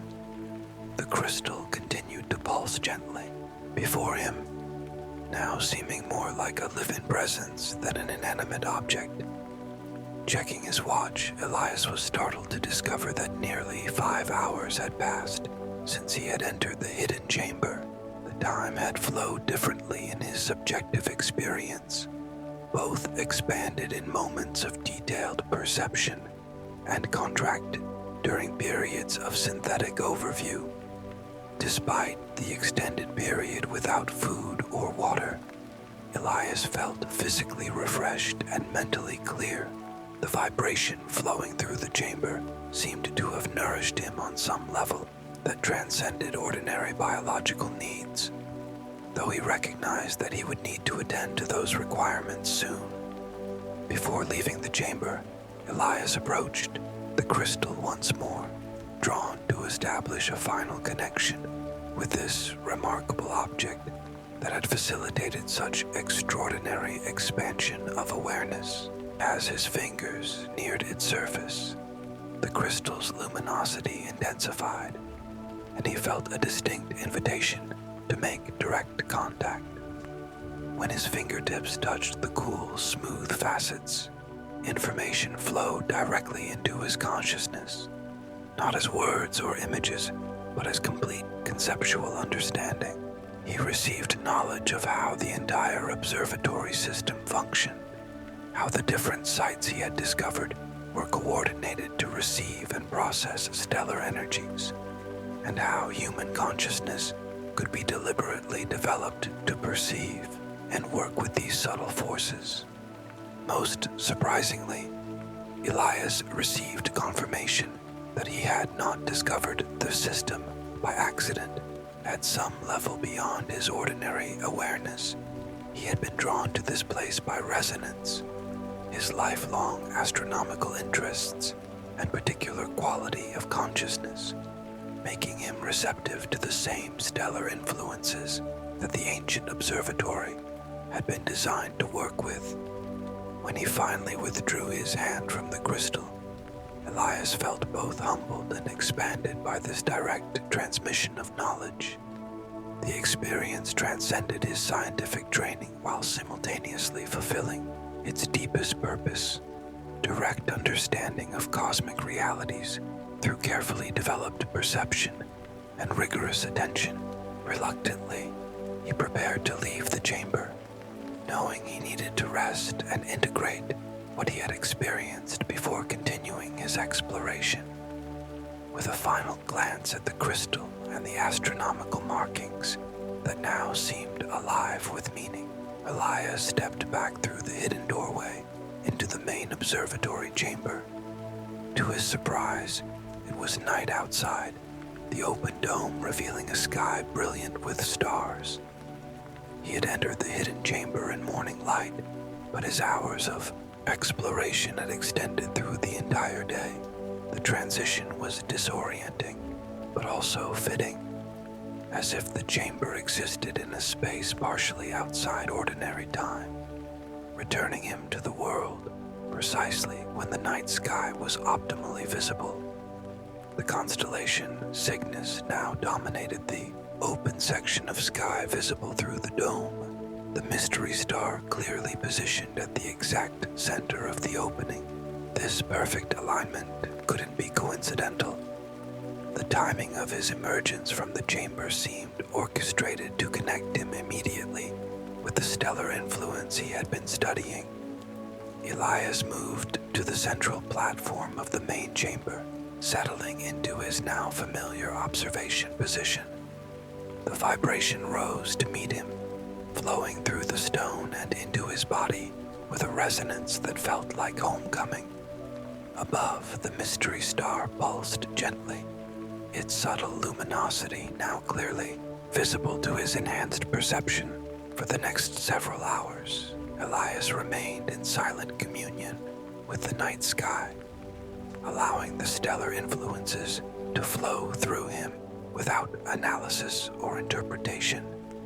This was not passive observation, but active receptivity, a disciplined openness that the ancient astronomers had clearly cultivated as essential to their practice. The experience was one of progressive integration, the intellectual understanding he had gained through the study of the Blue Book, the embodied knowledge from his visits to the stone circle and spiral pool, and the direct transmission received from the crystal in the hidden chamber. All these now synthesized into a coherent whole, a unified field of knowing that encompassed both scientific precision and direct mystical apprehension. As midnight approached, Elias became aware of another shift in his perception. The boundaries of his individual consciousness seemed to expand outward, connecting him not just with the observatory and its network of cities, but with a field of awareness that extended across time as well as space. In this expanded state, he sensed the presence of other observers, those who had stood in this same spot throughout the centuries, gazing at these same stars with similar quality of attention. The connection wasn't memory or imagination, but direct perception of a continuity that transcended the usual limitations of temporal experience. These fellow observers, some from the distant past, others perhaps from times yet to come, were not visually present but perceptible as distinct qualities of awareness. Sharing this moment of cosmic communion, Elias recognized among them the robed figures he had glimpsed in his vision at the stone circle, but also others from various historical periods, each bringing their unique perspective to this shared field of stellar observation. What linked them across time was not cultural or historical continuity, but a particular quality of consciousness, a capacity for direct perception of cosmic energies that some humans in every era had developed, whether through formal tradition or individual discovery. Elias now recognized himself as part of this lineage of cosmic observers, his scientific training providing a contemporary language for experiences that had been known and valued throughout human history. As this communal experience gradually subsided, returning Elias to a more individual awareness, he felt profoundly nourished and connected. The isolation he had often felt within modern academia, his intuitions about the limitations of purely materialistic science, marking him as somewhat eccentric among his colleagues, was revealed as a temporary condition rather than an essential truth. There existed a larger community of understanding that transcended conventional academic boundaries. People in various fields who had glimpsed aspects of the same expanded reality he was now experiencing directly. The challenge would be finding appropriate language to communicate these discoveries in ways that could be received by contemporary minds, without being dismissed as mere mysticism or subjective fantasy. As the night deepened toward dawn, Elias finally acknowledged his physical needs. He had been without food or substantial water for nearly 24 hours, sustained by the energetic nourishment of his extraordinary experiences, but still inhabiting a body with biological requirements. He reluctantly closed the observatory dome and returned to his quarters, where he drank deeply of the sweet mountain spring water and prepared a simple meal. The ordinary activities of meeting physical needs now held a different quality, not separate from his spiritual and intellectual explorations, but integrated with them, each level of experience honored in its proper place within a larger whole. After eating, Elias felt the accumulated physical fatigue of his extended explorations. He had been operating on unusual energy for days, sleeping minimally while maintaining intense activity and concentration. Now his body requested the balance of deep rest to integrate the transformative experiences he had undergone. As he prepared for sleep, Elias reviewed the extraordinary journey of the past few days. From his initial discovery of the mystery star in the Blue Book, to his exploration of the stone circle and spiral pool, culminating in the revelation of the hidden chamber with its crystal key to cosmic understanding. What had begun as an academic sabbatical focused on historical astronomy had evolved into something far more significant, a rediscovery of an ancient science of consciousness and cosmos that had the potential to complement and expand modern understanding in crucial ways. Elias recognized that he stood at a threshold. The knowledge and experiences he had gained could not simply be filed away as interesting historical discoveries or personal mystical experiences. They represented a body of understanding with profound implications for contemporary science and human development.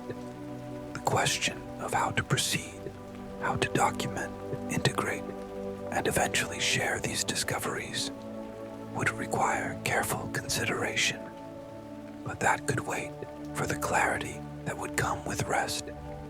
For now, Elias surrendered to the deep fatigue that enveloped him, falling into sleep still bathed in the subtle vibration that now seemed a constant companion.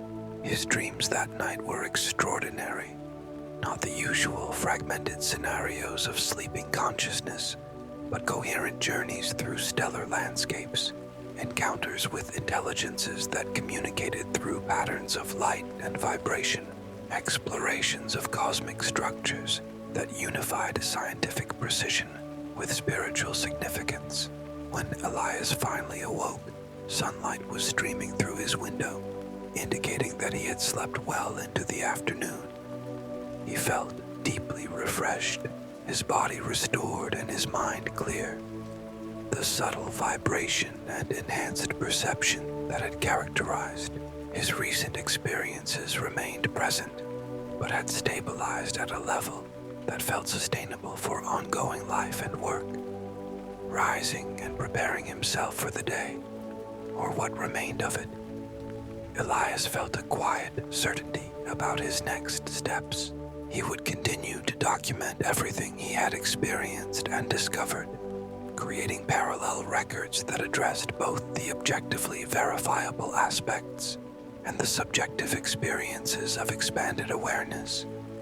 He would explore the remaining sites in the Observatory network revealed in his visions, mapping the complete system across the mountain landscape.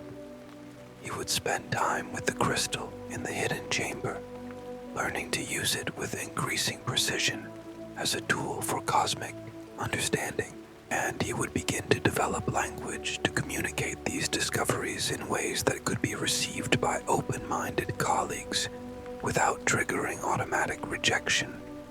Most importantly, he would continue his direct observations of the night sky, particularly the mystery star and its surrounding pattern, developing his capacity to perceive and work with the subtle energies he had discovered. This practice felt not just intellectually satisfying, but essential to his development as both scientist and human being.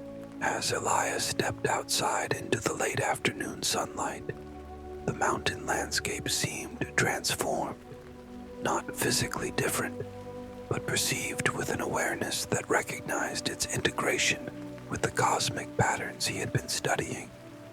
The relationship between earth and sky, mountain and star, observer and observed, now revealed itself as a unified field of intelligence, expressing through countless interconnected forms. He walked slowly around the observatory plateau, feeling gratitude for the journey that had brought him to this place of expanded understanding. The isolation that had initially seemed a limitation of his research assignment now appeared as a perfect condition for the discoveries he had made. The quiet and separation from ordinary academic concerns, creating space for a different quality of knowing to emerge. As the sun began its descent toward the western horizon, Elias felt a quiet anticipation for the night of observation ahead. Each engagement with the stars now offered not just scientific data, but direct experience of the living cosmos, its patterns, purposes, and possibilities flowing through his awareness with increasing clarity and precision.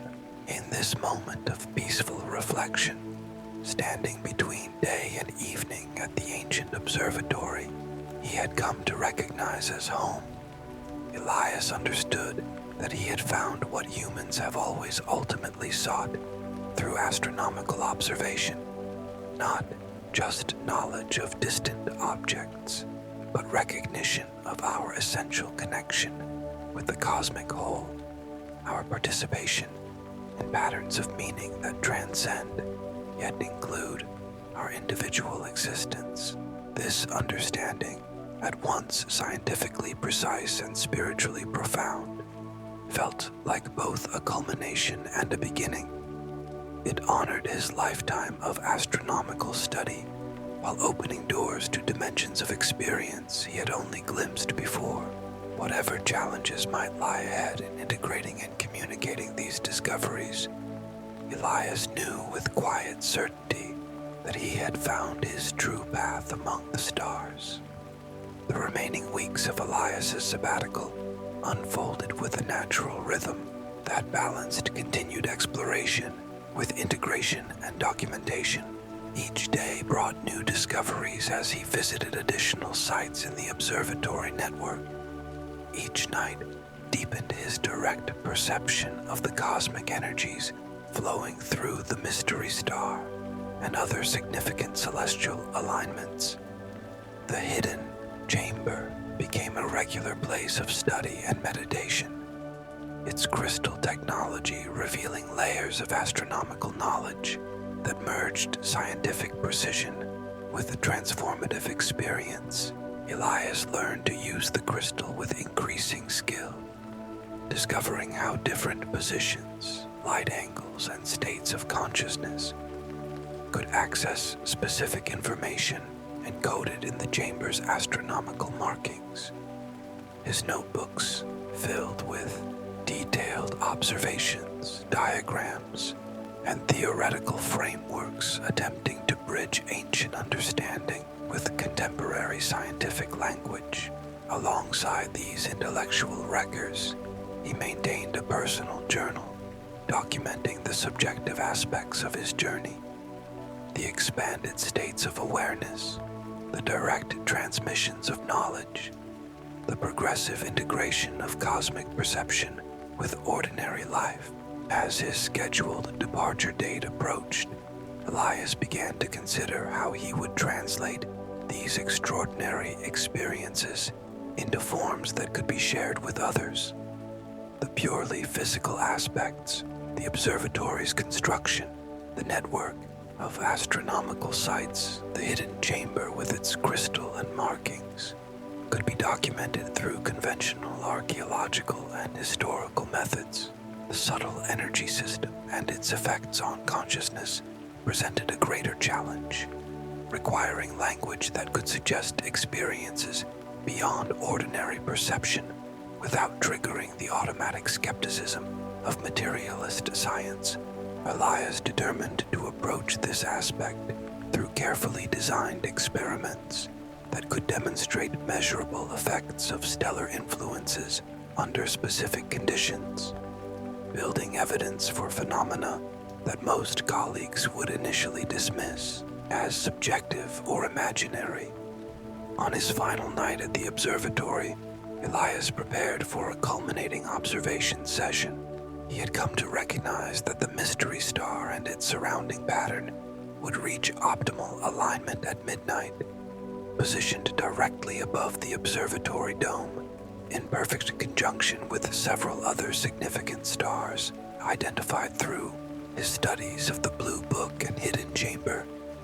This alignment occurred only once annually, and by fortunate timing, it would happen on his last night. The ancient astronomers had clearly designed the entire observatory complex to maximize reception of the particular stellar influences available during this precise configuration. As twilight deepened into night, Elias completed his preparation of the main chamber. He had positioned the Blue Book on a small stand near the central platform, opened to the pages depicting the mystery star. On the platform itself, he placed several small crystals he had discovered at various sites in the observatory network, each apparently designed to resonate with specific stellar frequencies. When full darkness arrived and the first stars appeared, Elias opened the dome completely, allowing the night sky to fill the circular opening above. He settled onto the central platform in what had become his customary position, his back supported by the smooth stone rest that fitted his spine so perfectly. The vibration rose to meet him immediately, flowing through the platform and into his body with familiar warmth. Above, the stars emerged in their thousands as his eyes adapted to the darkness, the Milky Way stretching across the sky in luminous splendor.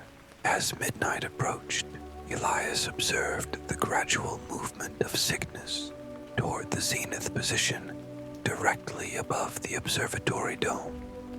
The doorway pattern he had identified during his first nights of observation was now clearly visible to his enhanced perception, not just a subjective connection between stars, but an actual energetic configuration that intensified as the alignment became more precise. At exactly midnight, the mystery star reached the perfect central position, directly above the open dome.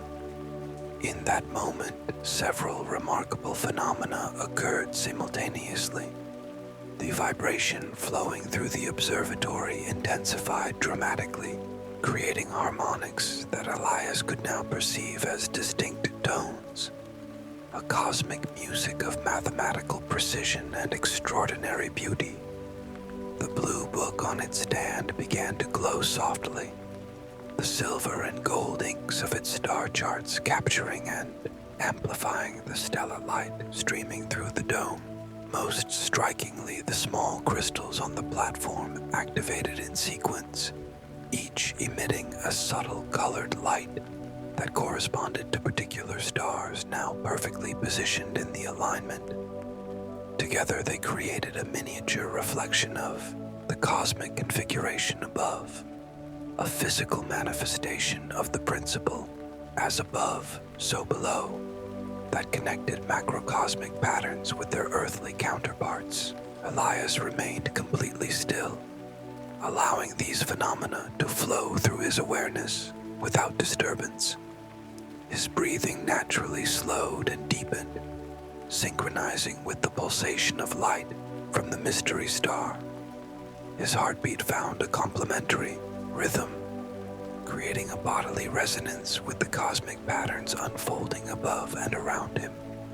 In this state of perfect receptivity, Elias experienced the culmination of his journey at the ancient observatory.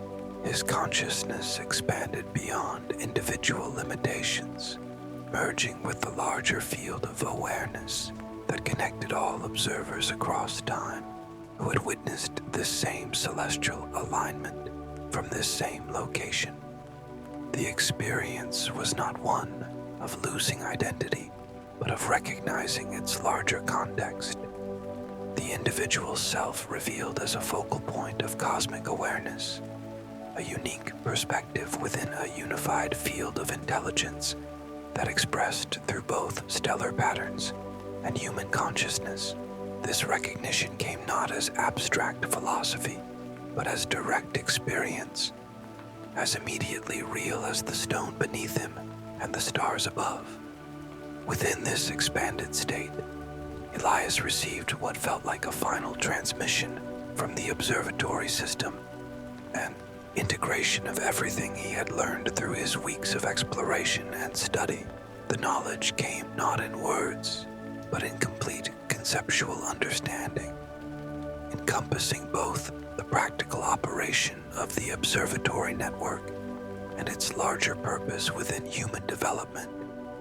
The ancient astronomers had created this sophisticated system not merely to study the stars in the modern scientific sense, but to establish and maintain a conscious relationship between human civilization and cosmic influences. They had recognized that certain stellar configurations provided optimal conditions for the development of specific qualities of awareness, and had designed their observatories to focus and transmit these subtle energies for both individual and collective benefit.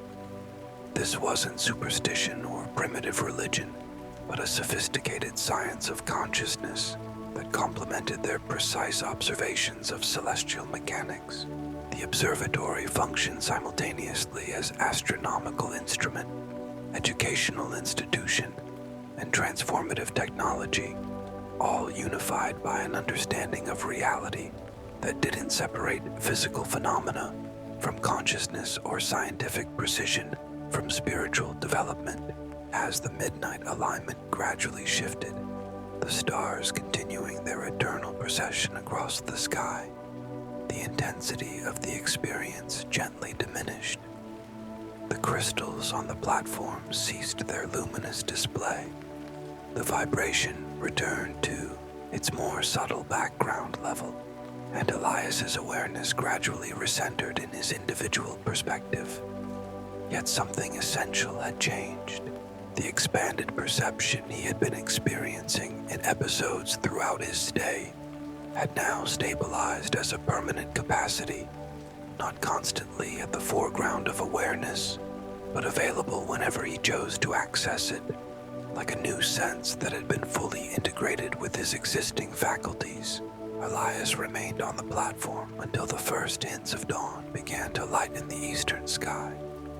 These final hours of darkness were filled with a peaceful clarity as he reviewed the entire journey that had brought him to this moment of completion. What had begun as an academic research project had evolved into a profound transformation of his understanding of both astronomy and himself. He had arrived 6 weeks earlier as an accomplished but somewhat disillusioned scientist, seeking mainly a quiet place to continue his conventional research away from university politics. He would depart as something more complex, still a scientist, still committed to rigorous observation and analysis, but now with access to expanded modes of perception that revealed dimensions of reality his previous training had neither recognized nor valued. As the stars faded into the brightening sky, Elias finally rose from the platform and closed the observatory dome for the last time during his stay.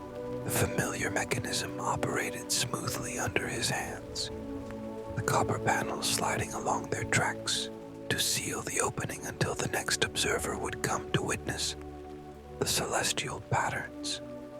He moved slowly around the circular chamber, touching the stone walls with gentle appreciation, acknowledging the blue book and other texts that had guided his explorations, offering silent gratitude to the ancient builders whose vision and skill had created this extraordinary place of cosmic communion. When he reached the wall panel that had revealed the hidden chamber, Elias placed his palm against it one final time, feeling the now familiar response of warmth and subtle vibration. The panel slid open as it had before, revealing the crystal chamber beyond. He stepped inside briefly, approaching the central crystal that had facilitated so much of his expanded understanding. No words were necessary for this farewell. Elias simply stood before the crystal, allowing his consciousness to merge with its crystalline intelligence in wordless communion. He received a clear sense that this conclusion was also a beginning, that his relationship with the knowledge encoded in this place would continue to develop long after his physical departure. Returning to his quarters, Elias began the practical tasks of packing and preparation for departure. His belongings seemed fewer than when he had arrived, though he had actually accumulated additional items. Small crystals from various sites, carefully sketched maps of the observatory network, the extensive notes and journals documenting his discoveries. What had diminished was his attachment to many of the academic trappings and professional concerns that had once seemed so important. The publications, citations, and institutional politics that had occupied so much of his attention now appeared as merely surface aspects of a much deeper pursuit. The genuine understanding of cosmic reality that had been the original inspiration for his astronomical career. As Elias completed his packing, he realized that he was taking away far more than he had brought. Beyond the physical items and documented observations, he carried within himself a transformed relationship with both the cosmos and his own consciousness, a living connection that would continue to evolve regardless of his physical location. On his final morning, Elias walked once more around the observatory plateau, visiting each of the markers and alignments he had discovered during his stay.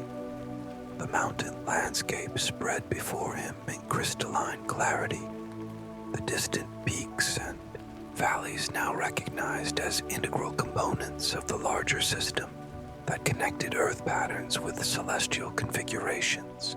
The air felt especially pure, filling his lungs with revitalizing energy as he breathed deeply. The sunlight seemed to carry information as well as warmth, its photons connecting him directly with the star at the center of our system, itself a node in the vast network of stellar relationships he had been studying. When the time came to depart, Elias left the observatory as he had found it, clean, organized, and ready for the next researcher who might come to study its historical and astronomical features. Yet he knew that his own presence had changed, something subtle in the energy of the place, just as it had changed him. The reciprocal relationship between observer and observed, so fundamental to quantum physics, yet so often forgotten in everyday scientific practice, had manifested through his weeks of exploration and discovery, shouldering his backpack now containing the precious notebooks that documented his journey. Elias took one last look at the ancient stone structure that had become so much more than a research site to him. In that moment, he made a silent commitment, not just to share what he had learned in appropriate ways, but to maintain his own direct connection with the cosmic awareness that had awakened within him. Then, with a deep breath of mountain air and a heart full of gratitude, Elias began his descent from the plateau, carrying the stars within him. The path leading down from the observatory felt different now to Elias, each step a gentle transition from one phase of life to another. The stones beneath his feet seemed to respond to his passage, the subtle vibration he had become accustomed to flowing upward through his body with each footfall. It was as if the mountain itself was acknowledging his departure while confirming that the connection established would remain. His pace was unhurried, allowing time to appreciate the changing perspectives as he descended. The observatory remained visible above him for much of the journey, its domed silhouette gradually diminishing against the sky, yet maintaining its presence in his awareness. The rhythm of walking created a natural meditation, his breath falling into an easy pattern that matched his steady steps. Elias found his mind returning to key moments from his stay. The first night beneath the open dome when he had reconnected with direct star observation, the discovery of the Blue Book with its mysterious star charts, his explorations of the stone circle and spiral pool, the revelation of the hidden chamber with its crystal technology, and finally, the perfect midnight alignment that had completed his initiation into the ancient astronomical science. These memories flowed through his consciousness, not as mere recollections, but as living experiences still resonant in his being. The expanded perception that had developed during his stay allowed him to revisit these moments with unusual clarity, accessing not just visual images, but the full sensory and energetic quality of each experience. Most vivid was the sensation of the mystery star's influence, the subtle blue luminosity that at first appeared as barely perceptible, but had gradually revealed itself as a profound cosmic presence. Elias could still feel its particular frequency resonating in his awareness, a gentle pulsation that had become integrated with his own biorhythms. The warmth of the sun on his shoulders contrasted pleasantly with the cool mountain air against his face as he continued his descent. Birds called from the pine forest that now surrounded the trail, their voices creating patterns that seemed meaningful in ways he might not have recognized before his time at the observatory. Even the scent of sun-warmed pine needles and mountain soil carried information his enhanced senses could now appreciate. The chemical signatures revealing stories of seasonal cycles, mineral compositions, and the intricate balance of the mountain ecosystem. As Elias reached a switchback that offered a particularly expansive view, he paused to rest on a convenient boulder beside the trail.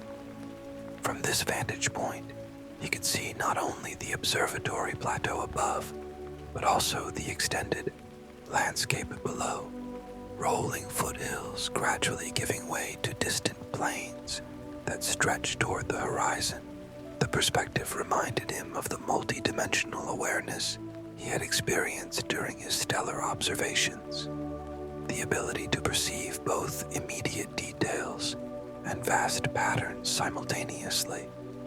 His body felt pleasantly tired from the exertion of descent with his packed belongings, but it was a wholesome fatigue that enhanced rather than diminished his sensory clarity.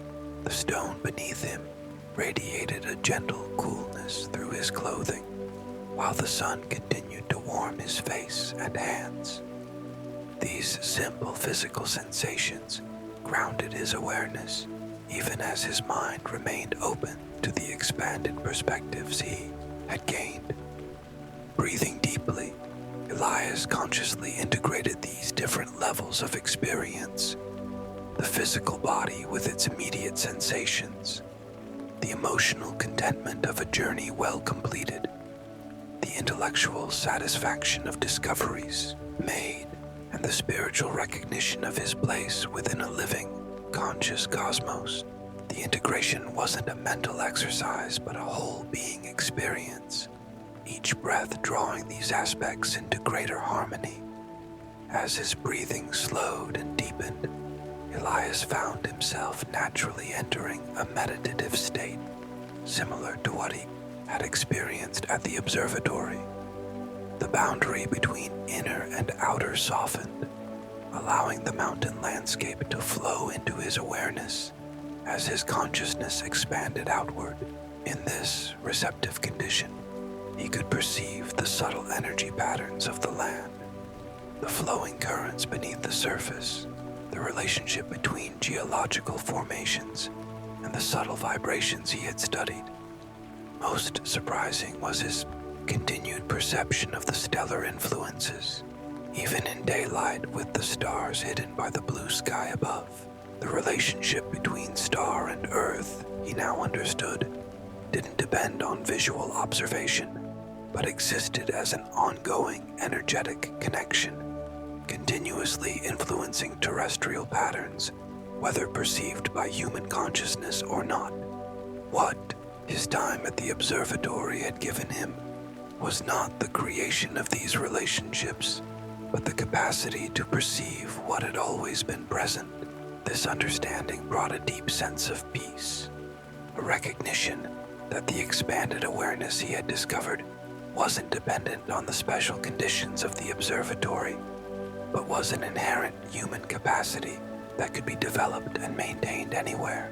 The ancient sites had served as initiation points and amplifiers, but the true observatory existed within human consciousness itself, through its ability to perceive and interpret cosmic patterns. With this recognition, any concern Elias might have felt about leaving the physical observatory dissolved completely. He would certainly return when possible to continue exploring the extraordinary system he had discovered, but his connection with the knowledge and awareness it had awakened would continue to develop regardless of his location. As the afternoon light began to soften toward evening, Elias finally rose from his resting place and continued down the trail. His movements felt especially fluid now, his body moving with a natural grace that reflected his integrated state of awareness. Each step connected him simultaneously with the physical earth beneath his feet and the vast cosmic patterns that extended beyond the visible sky. The descent continued through changing ecological zones, alpine meadows giving way to denser forest, the air becoming slightly warmer and richer, with organic scents as he lost elevation. Wildlife appeared occasionally on or near the trail, a marmot watching curiously from a rocky outcrop, a deer pausing in its browsing to regard him with liquid eyes before returning to its meal, birds of various species calling from the increasing vegetation. Elias perceived these encounters not just as random meetings, but as meaningful exchanges, moments of mutual recognition between different expressions of the same cosmic awareness. The animals responded to his presence differently than they might have before his transformation, sensing perhaps the quality of peaceful attention he now embodied. By the time Elias reached the small mountain village where he would spend the night before continuing his journey home, the sun was setting behind the western peaks, casting long golden light across the landscape. The simple buildings with their weathered wooden facades and window boxes bright with flowers offered a welcome contrast to the wild mountain terrain he had been traversing. He found the small inn where he had reserved a room, its warm interior a gentle transition between the vast spaces of the mountain and the more contained environments of civilization. After settling into his room and refreshing himself, Elias enjoyed a quiet meal in the inn's dining room, the simple local food tasting extraordinarily vivid to his heightened senses. Later he sat on the small balcony outside his room, watching as stars began to appear in the darkening sky.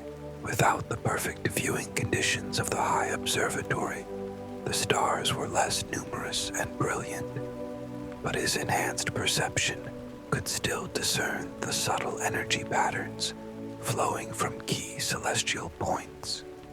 The mystery star, Winity, finally rose above the mountain silhouette, pulsed with the now familiar blue luminosity, its influence immediately recognizable to his attuned awareness.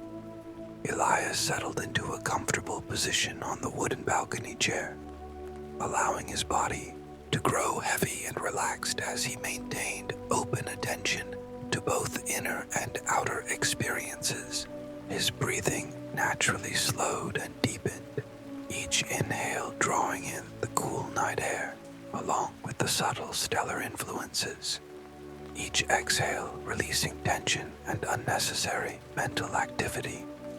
In this gentle state between full wakefulness and sleep, Elias experienced a final integration of his observatory journey, the knowledge he had gained, the perceptions that had awakened, and the transformation of his understanding. All these settled into his being, not as separate acquisitions, but as natural developments of his own inherent capacities. The expanded awareness that had seemed extraordinary in his first days at the observatory now felt like his authentic condition, not an altered state, but a more complete expression of what it meant to be human. The limitations he had previously accepted as normal were revealed as unnecessary restrictions, the result of cultural conditioning rather than actual boundaries of consciousness. As Elias finally prepared for sleep, he carried this integrated awareness with him into his nighttime rest. His body settled heavily into the comfortable in-bed, muscles releasing accumulated tension from the long descent. His breathing continued, its slow, deep rhythm naturally synchronizing with the subtle cosmic cycles his consciousness could now perceive. The day's journey had completed a larger transition from the isolated intensity of his observatory experience to the beginning of its integration with ongoing life. Tomorrow would bring further transitions as he returned to the wider world, carrying with him the transformed awareness and understanding he had gained. For now, though, he could simply rest in the peaceful knowledge that an essential connection had been established that would continue to develop throughout his life. As sleep approached, Elias maintained a gentle awareness of the mystery star's influence flowing through the night sky and into his consciousness, a blue luminosity that bridged the apparent gap between distant cosmos and immediate experience, revealing their essential unity. This awareness remained as his last conscious experience before surrendering to deep, restful sleep beneath the eternal stars. The gentle rhythm of breathing fills the space between stars, in and out, deep and slow. The astronomer rests now, his journey complete, yet ever continuing. The ancient observatory remains on its mountain plateau, stones still vibrating with cosmic frequencies, dome open to the wheeling stars above. The mystery star pulses with its subtle blue light, sending influences across vast distances to touch receptive consciousness wherever it might develop. You can allow yourself to follow the astronomer into restful sleep, your own body growing heavy and comfortable as tension releases from each muscle group. The soft surface beneath you provides perfect support, allowing your spine to find its natural alignment. Your limbs can relax completely, becoming pleasantly weighted and warm. Your breathing naturally slows and deepens, each cycle bringing you closer to peaceful rest. The stone circle waits in mountain starlight, its 7 monoliths standing in their perfect arrangement around the central observation point. Shadows move slowly across the ancient pavements as the moon rises and sets, marking time as it has for centuries of nights. The silent stones continue their work of receiving and focusing cosmic energies, maintaining the network of subtle influences that connect Earth patterns with celestial movements. You might notice how your own breath has found a natural, comfortable rhythm, inhaling slowly and deeply, filling your lungs completely, holding briefly at the top of the breath, Then exhaling gradually, releasing any remaining tension or concerns. Each breath cycle brings deepening relaxation, your body becoming heavier and more peaceful with every gentle exhale. This natural breathing pattern supports your transition towards sleep, allowing both body and mind to slowly power down. Faint spiral pool reflects starlight on its still surface, water gathering and focusing the subtle energies from particular celestial alignments. The surrounding stone platforms maintain their perfect mathematical relationships, creating resonance patterns that interact with both terrestrial and cosmic frequencies. Mountain breezes occasionally ripple the water's surface, the momentary disturbance quickly resolving back into perfect stillness and clarity. Your mind can begin to quiet now, thoughts becoming less insistent as your attention gently shifts toward sensory experience. The comfortable weight of your body against the supporting surface, the pleasant heaviness in your limbs, the smooth flow of breath moving in and out without effort. These physical sensations can anchor your awareness in the present moment, allowing mental activity to gradually slow and simplify. Each exhale can release a little more of the day's concerns, making space for deep rest to enter. The hidden chamber, with its crystal technology, remains sealed within the observatory walls, preserving ancient knowledge for those prepared to receive it. The precisely faceted crystal at the chamber's center occasionally pulses with inner light, responding to particular stellar alignments. The astronomical markings covering walls, ceiling, and floor continue to encode their complex information about cosmic relationships and influences, waiting patiently for the next observer with eyes to see and mind to comprehend. As your body continues to relax more deeply, you might notice warmth flowing through your muscles and tissues. This comfortable warmth can spread gradually from your core outward, eventually reaching even your fingers and toes. Your heartbeat has likely slowed to its restful pace, blood flowing smoothly through relaxed vessels, nourishing every cell. Your digestive system quiets, energy now directed toward restoration and renewal rather than processing. Each system of your body gently downshifts toward its sleep state, perfectly designed for deep healing and rejuvenation.